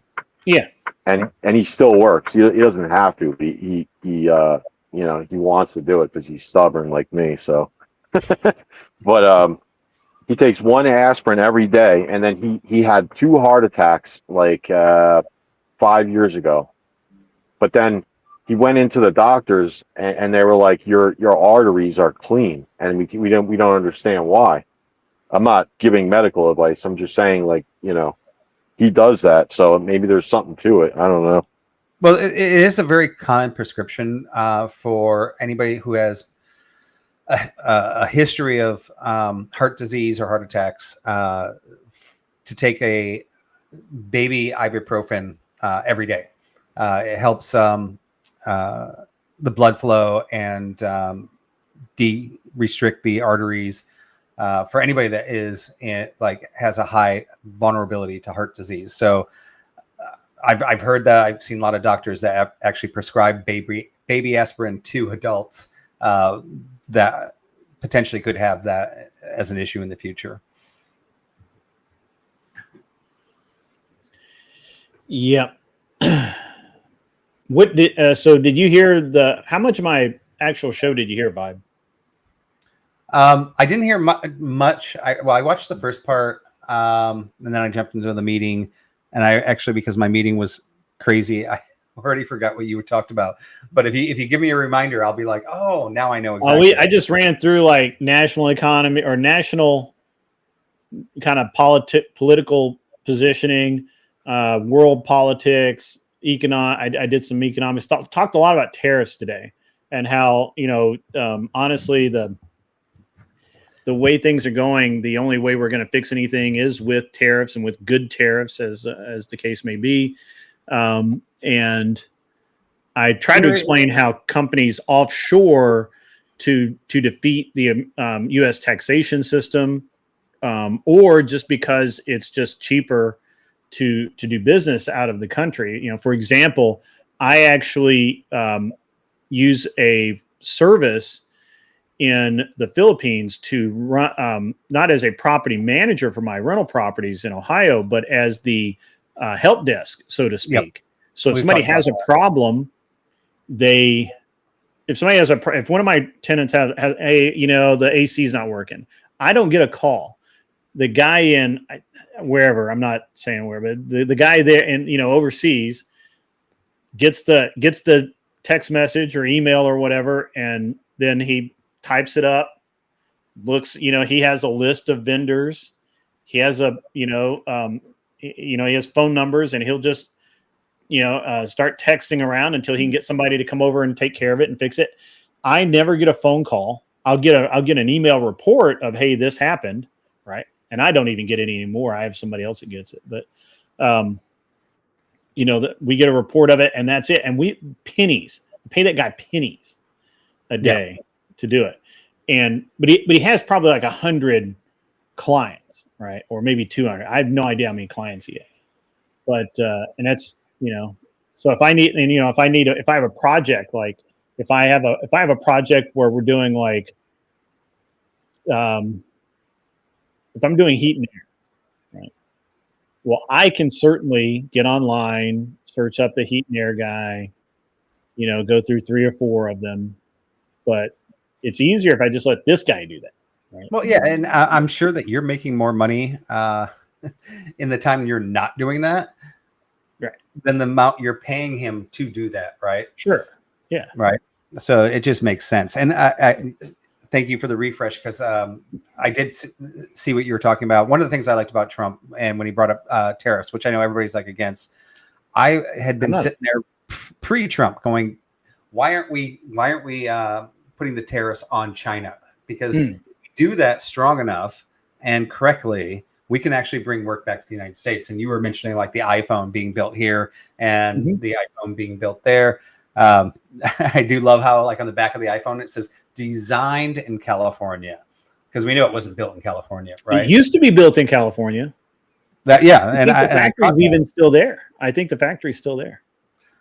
But yeah, I mean, it's an interesting thing, because I actually do still think that you can get things done cheaper in China. So I did work for a card company. We made games, and so like playing cards, right? And we actually hired a company out of Michigan, and these were mentally deficient people that actually made our cards, which was really cheap. They're really good at tasks. They need jobs, and so this isn't like a bad thing. Like, I'm not taking advantage of the mentally, but it gave them a job, gave them a salary, and they were very good at that. Yeah, when I was in college, I actually worked as kind of a supervisor with some people who were mentally handicapped, disadvantaged, whatever the current word is, and physically challenged as well. And so what would happen is there's a local manufacturing facility, and they would every day they swept up the floors, and there was all these bolts and washers and hardware that were brand new, but would get dropped as they were getting packaged to ship out. That there would be stuff on the floor, and about once a week they would take, and it would be a big bunch of, be a lot of the stuff. They bring them down. And so these people would sort all of this hardware out, put it in little baggies, put a sticker on it, and put it in a box. Mm-hmm. Now that sounds like very tedious, monotonous work, but they loved it. They had a great time doing it. They got paid. Yep. It wasn't a lot, but it was reasonable. And they had a great, they had a great thing going on.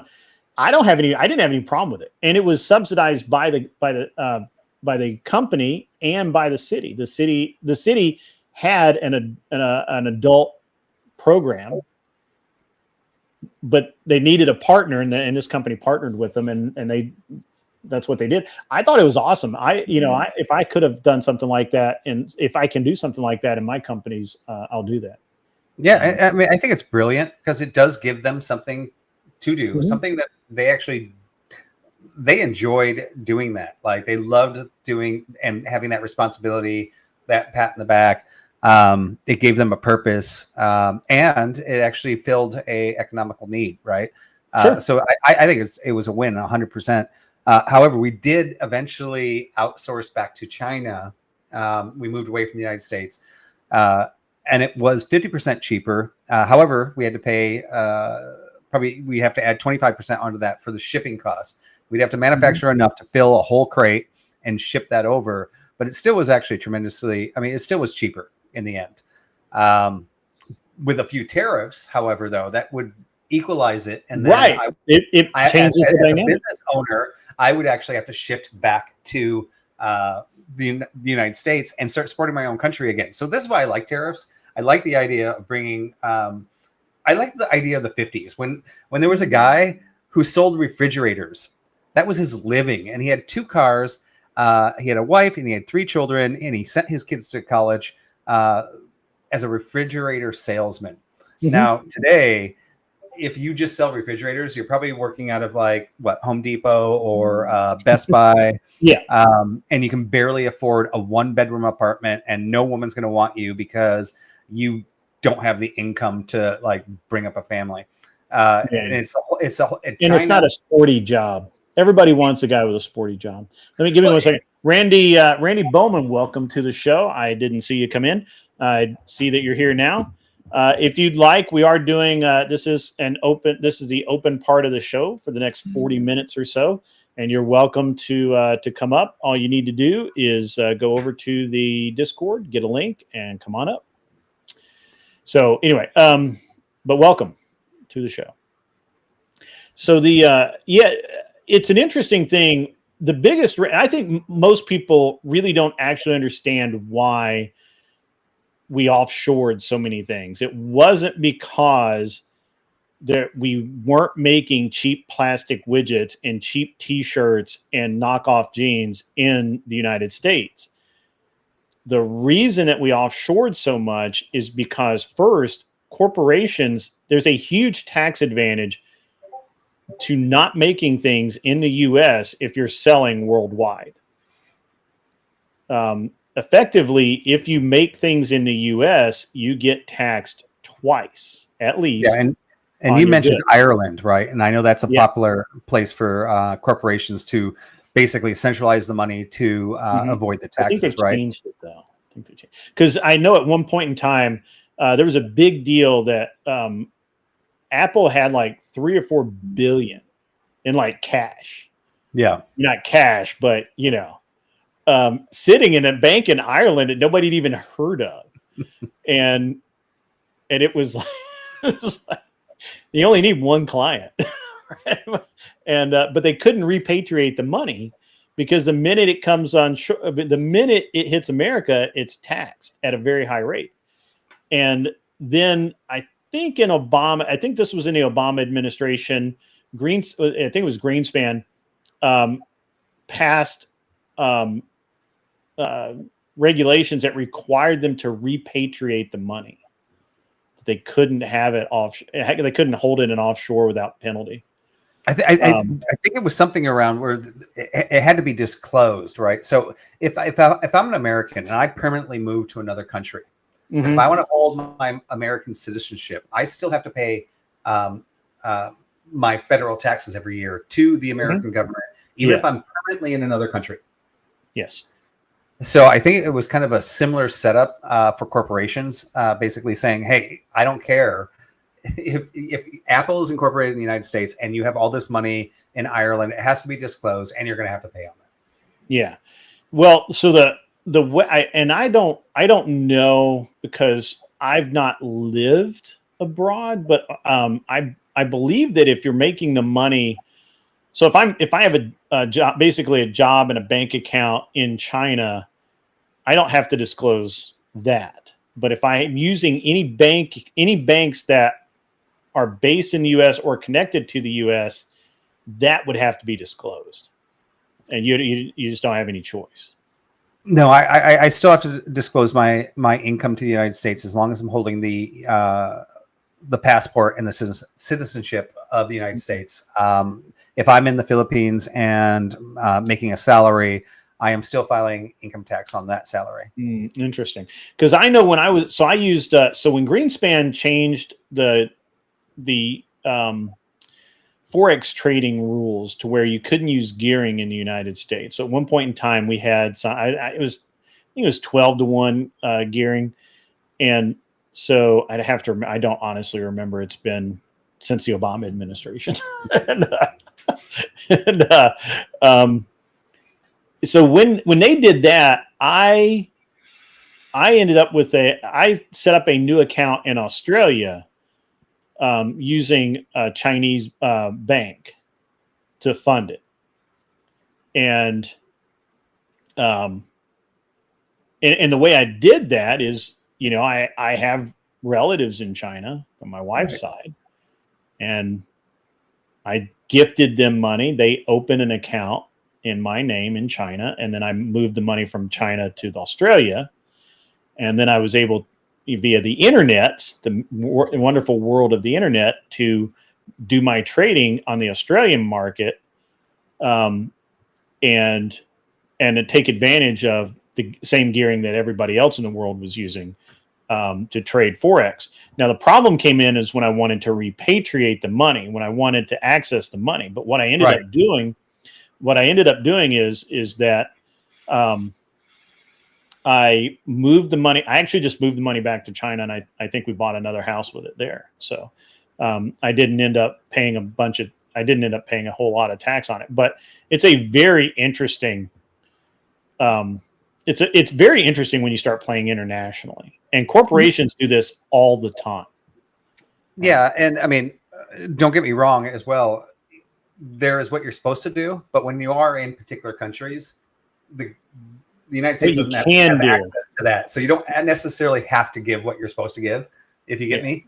Right. Yeah. No, I get it. Well, I mean, it's the idea of what should happen and what can happen. What can happen is, corporately, I can set up a corporation in China that has nothing to do with the U.S. at all, except receiving an investment from the U.S., right? Like I don't technically own this, but I've invested in it. And so then, so Apple, it's with a good lawyer and a good banker, you can move mountains. Absolutely. But I do want to do a little pushback, because I don't think it's just corporations leaving the United States to try to handle taxes, right? So when you go to these third world, second world countries, you'll notice like food, labor, all these things are really cheap. But a TV in every one of those countries and a computer in every one of those countries is the exact same price. You're not going to go to a third world country and buy a big screen TV for a cheaper price. It's going to be the exact same price it is in the United States. Well, I think third world, I would agree, but like China, I don't. Like in China, like we were actually there was a, where is it? I think it's in Shenzhen. I don't think it was in Beijing. I think it was in Shenzhen. There's a cell phone marketplace, and you can literally assemble a phone from Samsung pieces just walking through this like bazaar. It's literally like a flea market of electronic stuff. And I've been to the, you can assemble a badass phone for like $5 American, right? It was great. Now, I don't know. I mean, you got to go there first, right? Like, it's not, you have to be a resident or a tourist or something to be able to do that.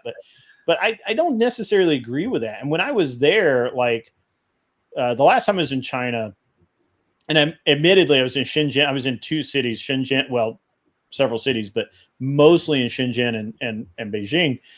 And this has been a long time ago. But the last time I was there, it was like, I was actually shocked at how cheap everything really was. Yeah. And my point was actually going to come down to the two things that make everything expensive in the United States. And it's only two things. So you go to McDonald's, and McDonald's is actually pretty pricey now. I have 3 kids. If I take them to McDonald's, it's going to be like $35. That's cheap. I know that's cheap. It is McDonald's. Me and my kid went the other day, and of course he's 15, and he eats like a football player. But it was like $40 for the two of us. And what are you paying for? What are you actually paying for? There's two things that you're actually paying for that encompass 90% of the cost of your meal. I mean, I got a hamburger. It's rent and it's salary. Yeah. So, and rent is actually probably bigger than the salary, right? So in the United States now, the property costs have gone up so much, and the cost of the employee has gone up so much that when you go to these third world countries, I mean, if I on my salary, when we're in the Philippines, by the way, I can have a cook, I can have a driver, I can have 2 nannies for about $400 a month. And I like the first 2 houses I bought in the Philippines, my mortgage payment is a 15-year mortgage payment that I'm doing. It's $300 a month for the 2 houses that I custom built, right? So like when we look at the labor cost and we look at the rent cost, this is why you can eat in Asia super cheap. This is why you can get drivers super cheap, right? Because we don't have the labor cost and we don't have the rent cost that we have in the United States. And I think the reason we started moving was because of my original comment to the refrigerator salesman. He used to get a good salary. And we eventually grew out of being able to pay people for simple jobs good salaries. And we moved them to these other countries where rent is super cheap and where labor is super cheap. And that's it. I mean, I think that's how we started losing our economy in the United States. Well, I think there's a couple of different things, right? Like I agree with what you said. I think that there's a disconnect between what Americans think their lifestyle should be and what their lifestyle is, right? And the thing is like I didn't eat out when I was a kid.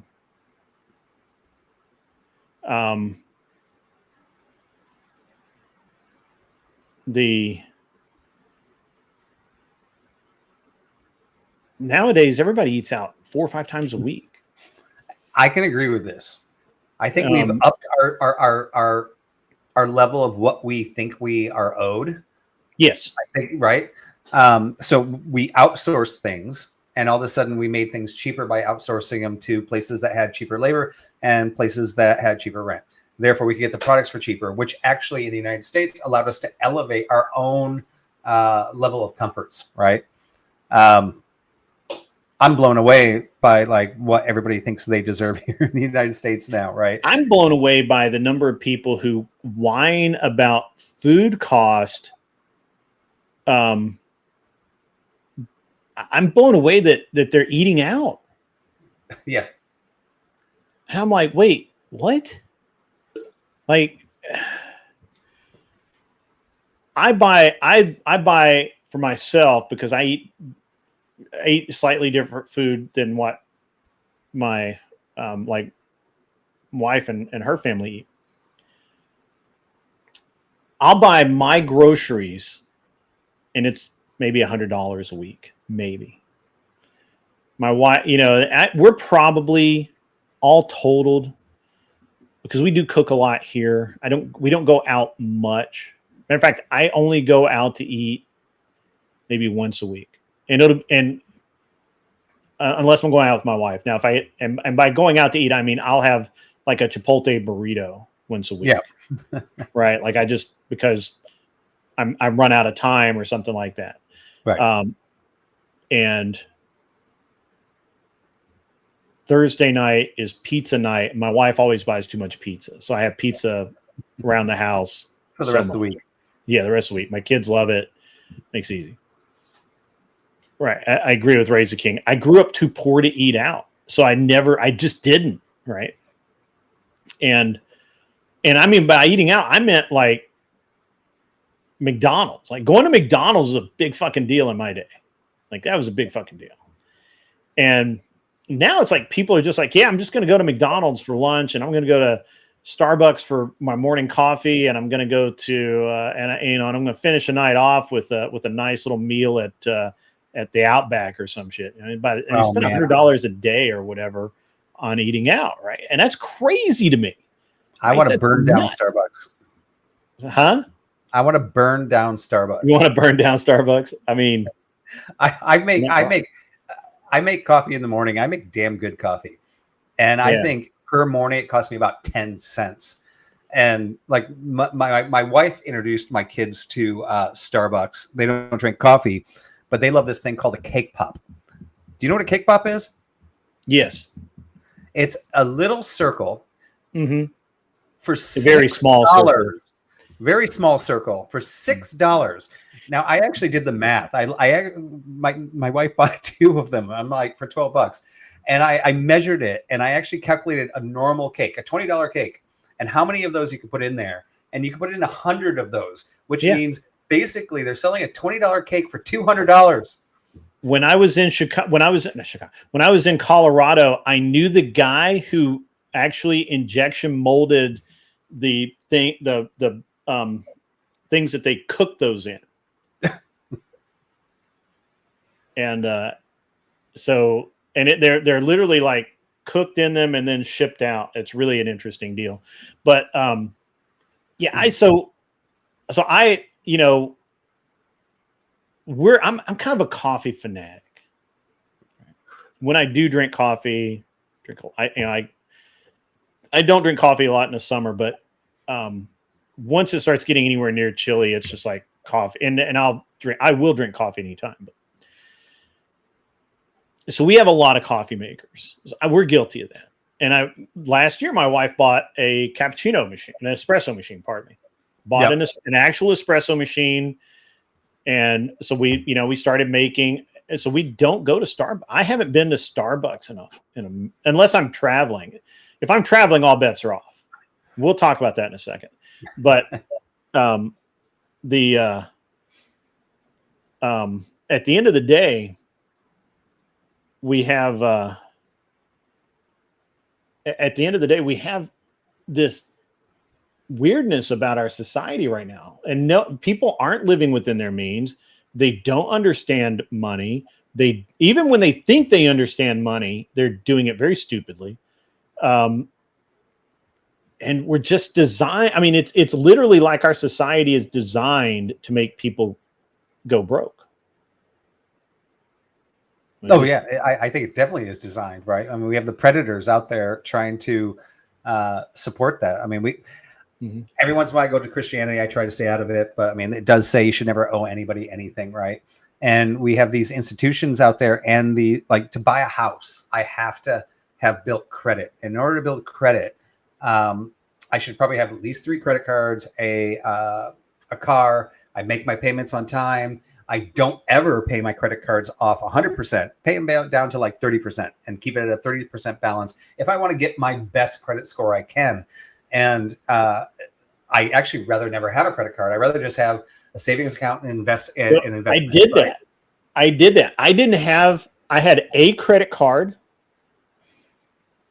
Well, actually, I didn't have a credit. So I had a credit card for the business, but I didn't take a personal credit card for a long time. I just kind of let them go. So I had a business card. when I shut the business down, that went away. So I had a debit card and I had a bank account. I shit you not. I had somewhere around like $240,000 in the bank. I went to buy a car on credit. I didn't have a bad credit score. I had like mid 600, something like that. It wasn't bad. They would not finance me a car. I could have bought 10 times over in cash.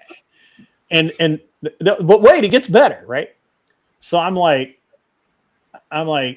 trying to, I did a couple of online banking, and I'm like, first of all, and I won't take a bad deal, right? So I wasn't going to do any of these like 30% interest bullshit or anything like that.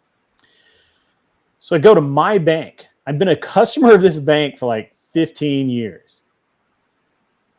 I go in. Hey guys, I need to get a car loan.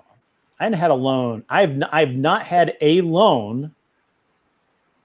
At that point, I'd not had a loan in 15 years, 16 years. Like none, like zero. Well, it's not true. Probably 10 years because I bought the Evo on credit, then I sold it and paid it off, and I bought my truck in cash. So I hadn't had a car loan or anything in a long time. Guys, I want to buy a car. I want to buy it on credit because I was like, I probably need to have, I probably need to do that. I'm sitting there with the loan officer, and she runs my credit. She runs everything. She's like, I can't believe it. You're denied, but you have a better credit score than I do, and you have literally $240,000 sitting in the bank, in their bank. And they denied me for a $22,000 car loan. So I went out, and so I was like super pissed. I was like, fuck it, I'll just go buy the car. And my wife's like, no, just calm down. But that's what I did. I ended up just fucking buying a car. I just didn't, I was like, fuck it, I'll pay cash. And so that started the, then my wife actually was like, yeah, I guess we should probably start taking the credit thing, the actual personal credit more seriously. Business credit was like a whole different thing. Yeah. Right. Like that was no problem. But personally, I always paid cash, brother. Like, right. I mean, you actually were the prime example of somebody that should be given the money, right? But because you didn't play the game, right, you were denied, right? And the same thing happened when we bought our latest house, right? I had a Aston Martin DBXS, right? And I hadn't paid it off, and they said that is too much liability for you to get this. Can you pay that car off? And I had enough in stocks to pay the car off to buy the house. But I'm like, this is the dumbest thing I'm doing in the world because I'm taking money out of something that is making money and I'm putting it into something that is depreciating. And the only way you guys are to let me buy this house is if I actually take my appreciating money and put it into a depreciating asset. Like, it's just crazy. And like you said, we are set up in a society that's kind of designed to put us into debt. Mm-hmm. Yeah, it's designed to keep you in debt. Keep you in debt. It's designed to keep you in debt. And there's no way around it. There's really no way around it. So I just so we in the last business deal that we had going, right? I had we were looking for it wasn't a lot. It was like 3.8 million over 10 years. The actual financed was, I think, like 2.9, I think, by the time everything, we had some stuff going on. So, and that was $1 million of that was real estate. And the other $1 million and change was the business. And so they bumped us up in interest rate points because of some really ridiculous financial things. Like we don't carry enough debt on our property. Right. We had everything was paid off. We ended up pulling out. Mortgages on 2 of them because they didn't want, and part of it is just the way you play the game is that if you have an asset that's not encumbered and you do an SBA, then what happens is if you default on the loan, the SBA has to come after you for it. Yeah. If you don't have any assets, then the government insures the loan, and the bank would always rather deal with the government than you. So they won't. I mean, I'm sure they have to approve it, but it's hell to get approved. Anyway, so because of that and a couple of other things that they didn't like that we had claimed a loss for the first couple of years in the real estate business when we were buying houses and refurbishing them and everything else, right? They didn't like that we had claimed that loss on that business. And because of that, instead of getting the 6 point whatever percentage, which was a point under prime at the time, they wanted to have us at 9%. Now, that's $65,000 a year difference in interest alone. Mm-hmm. On top of the interest I'm already paying, $65,000. And I'm like, no, no, I can't do that. No, mentally, I can't do it. Mentally, that breaks me. Right. So because I actually deducted the things I was supposed to deduct. Right. And I didn't play the game in the way that it needed to be played. I had things paid off, and we don't have car loans, and we don't have a bunch of other stuff. We were suspect. But if I had a Land Rover that was leveraged, that was upside down, if I had, a bunch of houses that were over mortgaged, and if I had all of that, it probably would have sailed through like butter. Oh yeah, well, I mean, ultimately, right? Like credit card companies hate people that pay their credit cards. Yeah, because those people are not profitable. The people that keep it at max and pay the interest constantly are the profitable people. Yes. And if you fit that model, then you get a higher credit score. You get rewarded for not paying off your credit cards. You get rewarded for carrying a debt as long as you constantly pay the interest. So if you're paying the interest, you're rewarded. The market's set up for us to fail for people that don't understand how the system works. Yeah. It's ridiculous. And I mean, even when you were talking about like writing off things, once again, it wasn't only the car when we bought this house. We had to wait a year before we actually bought the house because I had filed everything properly, and I had put almost my wife and I both work from home. I put a lot of business expenses and write-offs in there, and it put my income too low, even though I actually had this nice income. So the next year, we decided not to write off all the things we're allowed to write off, just to increase what our income looks like. Mm-hmm. So then we could get the loan to move into the house that we want to ultimately buy. Right. It's just, which is just a waste of money. It's a game. And and I see people out there talking about, how they're gaming the system. And I'm like, man, I just don't think you are. So. Yeah, I don't think anybody is, but you can still be smart. And if you put your mind in the right place and you know how it works and you actually pay attention to what you're doing, I think everybody has the opportunity to succeed. I just think a lot of people just don't care, or I don't even know what their mindset is when they don't actually want to step up and succeed.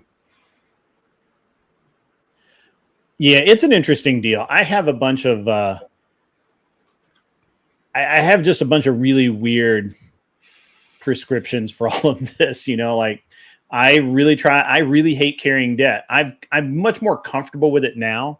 When I ran my shops, other than obviously the debt the shops ran, for parts and stuff that was paid off every month, we never carried more than about $5,000 in debt. I mean, because I didn't use a paycheck company, right? I sent the checks to the bank, and the bank would do the direct deposit. So I didn't use a paycheck company. I didn't use a lot of things where I had a line of credit that was really big. I had a friend of mine who had a line of credit, and he used it all the time to buy parts and to buy, to do all that kind of stuff. And I'm like, no, I use my money to buy the parts. And then if I, obviously you get hurt sometimes, but I'll just take it. I'm not going to pay interest on money I haven't even made yet. Right. Like, that's crazy. Like, why would you do that? I mean, I slightly disagree with that too. I mean, I took out a line of credit on my company that I think I rarely ever touch, only to have it sitting there to play the game.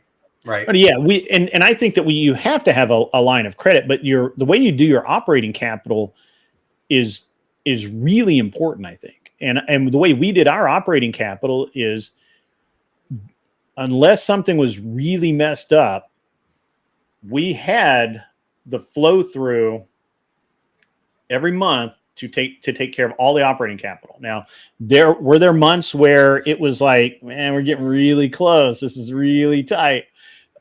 Because we have a lot of jobs out that haven't been paid yet. Sure, that happened. That's okay. But we never carried more than $5,000 in debt. Now, granted, you're doing, $50,000-$60,000 a month in business rather than $100,000. I mean, when you start talking, if you double it, right, or triple, we're doing $200,000 in business. That's a month. That changes things. But when you're doing, $50,000 at this shop in a month and $60,000 over here, whatever, it changes things. But I just never, I never wanted to carry debt. We had lines of credit. The biggest problem that we had, honestly, is with Wells Fargo. Fargo we would write a check to pay off our parts bill at the end of the month or whatever. And we would have and it would be this check game of we would have all of these deposits going in, and then we would have this check going in. They would cash the check, the biggest check first, so that all of the smaller checks would bounce. And they called me up one time, and I had $1,000 in overdraft fees.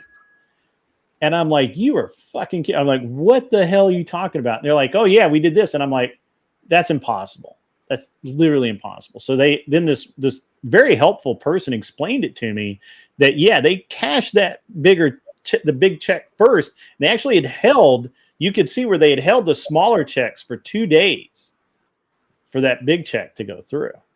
And then, of course, they refunded me when I complained about it, they refunded me all those bad transactions. But Wells Fargo was the worst about that. They would just anything to make a fee. Anything to make a fee. Because if they would have done it in reverse order, you would have gotten one NSF. If that, because all of the deposits were going through too. They held the deposits as well. So if they just done everything in the order of received, everything was fine. But no, that's not how they did that. So it's an interesting thing. So yeah. I look at some of the interest in some of these lines of credit, almost like life insurance for my company. And I actually ran through this last year. We partnered up with another company. We threw a substantial amount of money in, and they made a huge mistake, and they went under. And I lost all my money on that. And we had ramped, and we made our projections that if we launched this particular product, we would get this amount of income. By this whole disaster happening with this partnership, which now I'm very skeptical of ever doing partnerships again, really financially hurt us. But because we had the lines of credit and things like that, we were able to bridge and get over that hump. Where if I were to have been just playing it close to the chest, keeping the money and not paying the interest rates and playing the game, it would have sunk my company. So I do feel like sometimes, even though I'm like, I don't want to pay that interest, I don't want to be a part of that game. I just want to play it close to the chest. To me, it's a little bit like if I do play the game, I'm just playing the game for financial insurance. Yeah. Yeah, that's true. Hey, Kissy Cat, while you're in the audience, I need to know what hat you want because I got to tell my friend. What's up, Kissy Cat?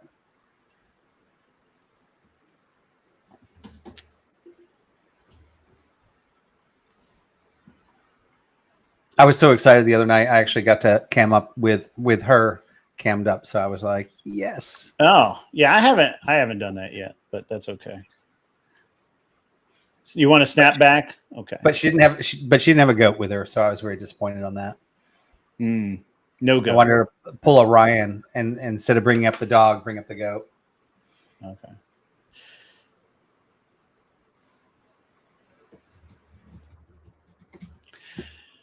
All right. Well, I'm gonna call it a day. I'm gonna send let me hang on. Why? Oh, I got to do this. Let me do this. That's why I couldn't do that. I'm gonna send everybody over to somewhere.